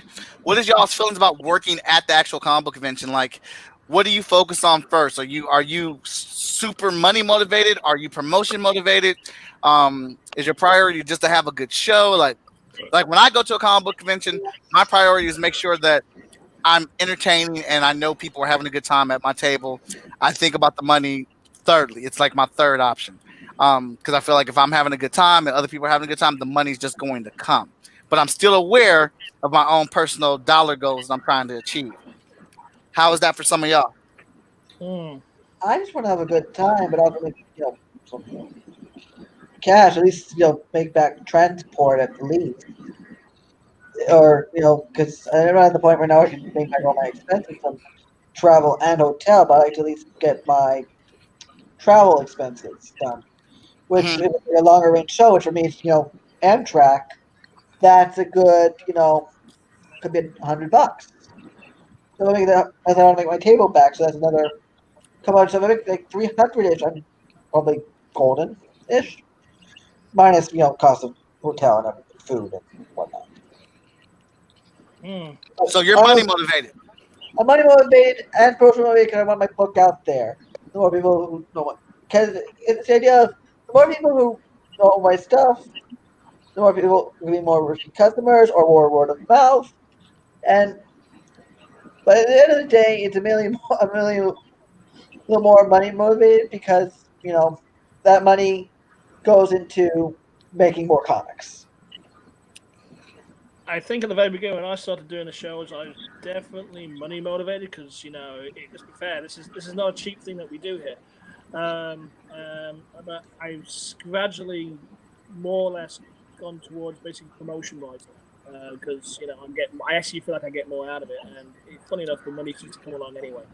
So I've gone from focusing on basically got to make the cash, got to make my costs, got to make the cash, got to make my costs, to basically going, hey, I can actually talk and talk and learn how to sell my stuff. So I've gone from the money to promotion there. Yeah. I mean, at the end of the day, this is business. John said, "Damn all that fun y'all talking about." Nah, I mean, no, it's fun. I'm there for the fun. I mean, don't get me wrong, the experiences are priceless. It's always a new story every convention you go to. You get to hang out with your friends that you usually can't hang out with because they're usually always just like you, stuck in a room making comics. So yeah, there's the experience. It's fun, but at the end of the day, now am I trying to hit a money goal? Not particularly, because I'm cheap anyway. So any show that I'm going to, I'm probably going to it because it was within a decent budget point. Or I was confident that I could make, at least break even. But yeah, like, because sometimes online sales can be tough. Yeah, when these conventions hit, it's kind of like, yeah, this is time to get at least a little bit of a boost in your comic, account or whatever. I don't know how you guys do. I have a separate account that anything that's comic related, I put it in there. Every once in a while I'll pay myself here and there. I'll be like, I haven't spent money or anything. Let me just throw some money into the comic account. You're showing off now, sir. No. I don't mean pay myself from funds that I made. I mean I haven't bought a video game or fast food in a while, so I'm just gonna slide some money from my regular account over to my comic account. But I will say that I have been having some success since I made it a conscious effort to do this marketing thing correctly. I mean, I was already doing it, but I mean, I started doing Facebook ads and stuff, and I'm making a conscious. I need to learn how to do this, get it down for real. I actually have been making more consistent sales, to where I'm like, oh wow, I like a month or so ago, I had the money to buy. I can't mention what it is exactly yet, but I had the money to buy an art thing that I would not have bought otherwise if it wasn't for the sales that I made. I didn't even realize the sales that I had made, because I usually don't look that hard at the account, at the my store account before the funds come in. And when the money came in, I was like, that looks like an error. Let me go double check so I can make sure I give these people their money back. I don't want no issues down the road. But sure enough, the numbers added up, and I was like, well, sure, I'm going to buy that art that I wasn't going to get before because it cost too much. So yeah, I mean, I have been seeing a kind of a result of the learning process, but yeah, at conventions, it's all about it's all about at the end of the day, you've got to at least break even, and hopefully give a little boost to your comic funds. Hopefully that, I mean, a lot of the times you're hoping that what you do at that table can pay for your next table. You know what I mean? Yeah. So yeah, it's definitely business. You can't, if you put the business mind out of it, then you won't ever profit. So to some extent, I think everybody's thinking about the business at some level. Yeah. For me, it's kind of. Oh wait, go ahead. I disagree 100%. Wait, with the business? Yeah, truthfully, I mean, you can ask Mike. I go for the fun, truthfully. The money is cool, but it's been a long time since I've thought of it as a business, right? If I'm not if I'm not going to have fun, then there's no reason for me to go, right? I can do something else. I've been fortunate enough to say that I've been able to make a living doing what I do, but for the past, I want to say at least 8 years, I have not gone to a show and said, I need to make money, right? Obviously, when we first started, and Mike can attest to this, we got there and we had no idea about how to promote ourselves, how to manage what we were doing, how to do anything, right? And there were none of these where we can speak about what to do and how to do it. People were being very closed-chested about their experiences at the cons, and they weren't sharing at all, right? So we had no idea how to move forward, and it was like, oh my god, we got to buy a table, we got to get a car and or a flight or whatever the case, and buy books and buy prints and buy a backdrop and all this kind of crap.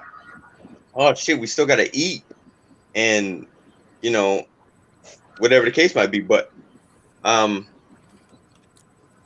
if it's not fun for me, I don't want to do it. And there were a lot of times I would turn down a show or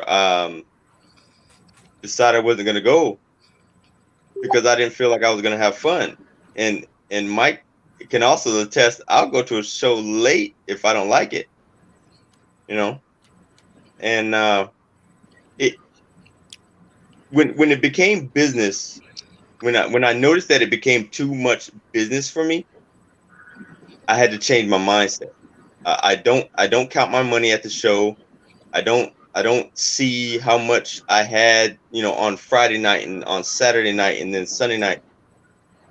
Because when I was doing that and I was figuring out, okay, well, I made this much this year at this show, I have to make this much next year at this show, or else I'm not going to do the show. It didn't make sense. So it stressed me out more than it did anything else. So the business aspect had to go for me. I think I understand that to an extent. It doesn't really matter whether you understand it. That's just the way I thought about it. You know what I mean? Like I couldn't do the business aspect of it. I just couldn't. No. I got you. My only, and I'm not saying that you shouldn't think about like that or anything at all. I'm just like, I guess one of the key things that you said there is that you were able to make a living off of what you do. So first of all, when I go to a show, or I think when anybody in here goes to a show, I don't think they're just going there and they're not having fun and they're just like money. I would not do that if that was the case for me myself. But also at the same time, you mentioned that you're able to make a living off of it. So counting the money at the end of the night is not a big deal. I mean, I don't do that either because I'm not that heavy on it. But at the same time, you're not worried about whether you make the money for that show back because you're good. You know what I mean? Like there's nothing to worry about there because you got it. You know what I mean? So I mean, but that's part of the benefit. Now, I don't know if I said that. Now listen.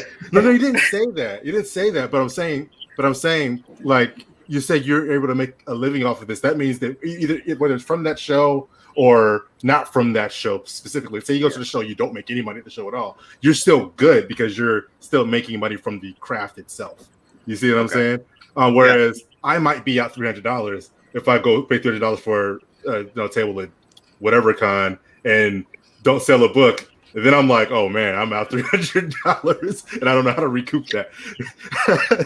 But I do feel what you're saying. Like if it's not fun, then why do it? Like why even?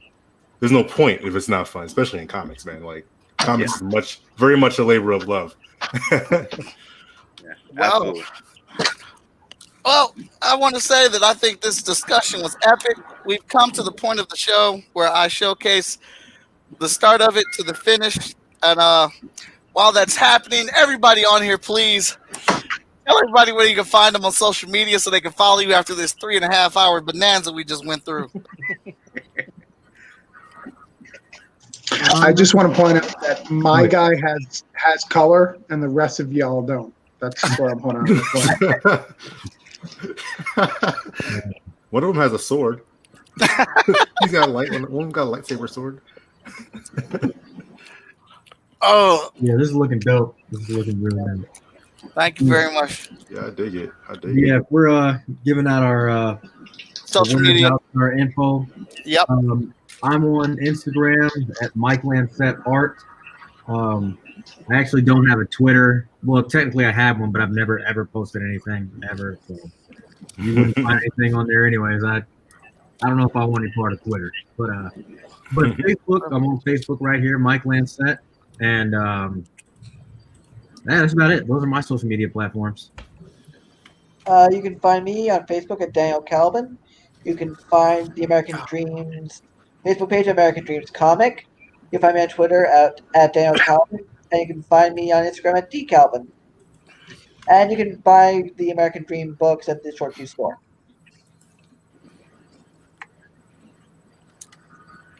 John, you're next. My bad. I'm John Robinson, aka Scooter. You can find me on Twitter if you look up John Scooter Robinson, or my comic is at facebook.com/Scorpio Comic. You can also go to scorpiocomic.com to find that. I'm on Twitter at Fourth Wall. That is IVWALL, just like the Roman numeral fourth, because I am John Robinson the Fourth. Also have a podcast you can listen to called Beyond the Fourth Wall of Writing. I had guests on there such as Joe Illidge, Vita Ayala, Brian Hill, etc. So check it out. Yeah, I think that's it. Awesome. Well, I'm Nick Davis. I'm the writer of Studios. I write stories about teddy bears who defend children from the monsters under the bed. And you can find me at facebook.com/Awkward Studios, or pre-order my latest graphic novel, Teddy Bear Tale Awakenings, drawn by the most excellent Ronnie, who's basically sitting here underneath me, at the Battle for Bedtime. It's the Battle for Bedtime.com.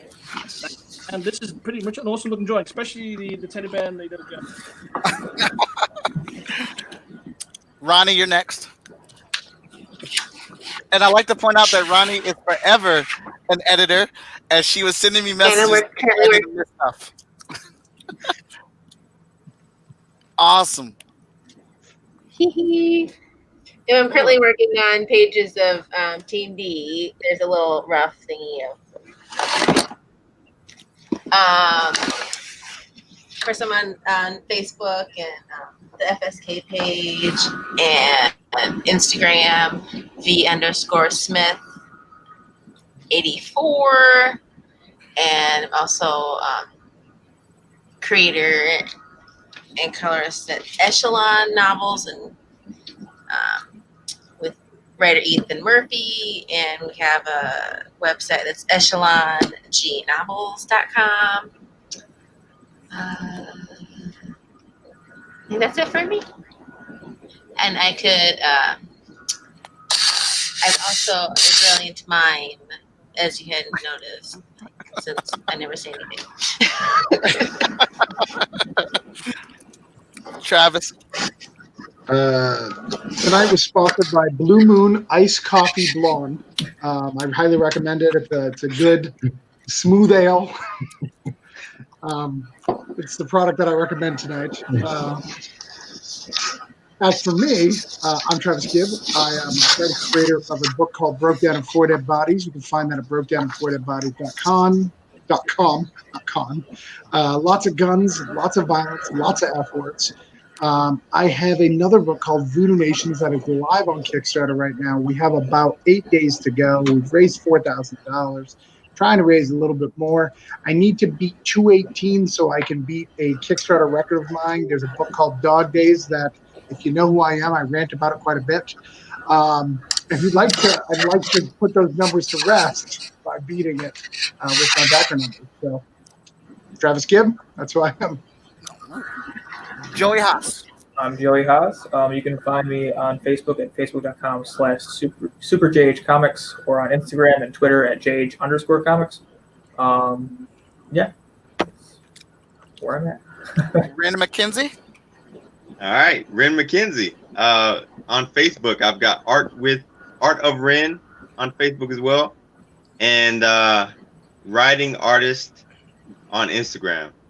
I have a Twitter, but I don't use it much. I don't do the tweeters. I don't blame you. It doesn't make sense. I've never understood tweeting. Awesome. Hey, you guys actually did that in 5 minutes. That's great. So this is the piece. I'm going to be sending it off to somebody to get colored. Hint, hint, hint, hint. Yeah, she knows who she is. She's like, oh my God. I'd like to thank everybody for being on the show this season. I'd like to thank everybody and my guests that came out today for this endurance run that we did through streaming. I'd like to thank everyone that tuned in with your comments and your questions. Please, guests, make sure you go back in those comments. Respond to those people personally. That helps gets our engagement. Remember, we had a master class all about that today. So let's raise our own awareness and things like that. You can give me a follow on any of my social media, which is Most Epic Art on Instagram, Twitter, Patreon, TikTok, Facebook, and Twitch. And this is the show that you should follow, Chat and Draw, Good and Bad and Nerdy on the weekends. We talk all about that geek stuff. And be sure to hit my YouTube page and www.shortfusemediagroup.com for all those tasty comics that I make as well. This has been a great season. I'm going to take a few days off, and then we're coming back with season 3 and probably with a couple more announcements in regards to the Kickstarter that we were discussing and you guys are helping me out with. But that's a wrap. I want to thank everybody here and hope you guys like I hope the piece is satisfying to everybody. It looks good. Yeah, that's amazing. Awesome. Well, Great. thank you Good again, job, everybody. And we will talk to you guys later. Chat and Jaw will return. I think I'm gonna take a week off, maybe 2, but it's definitely not gonna be more than. It definitely will not be more than 2. But yeah, we're coming back at you. Thank you for tuning in, everybody. Nice. Nice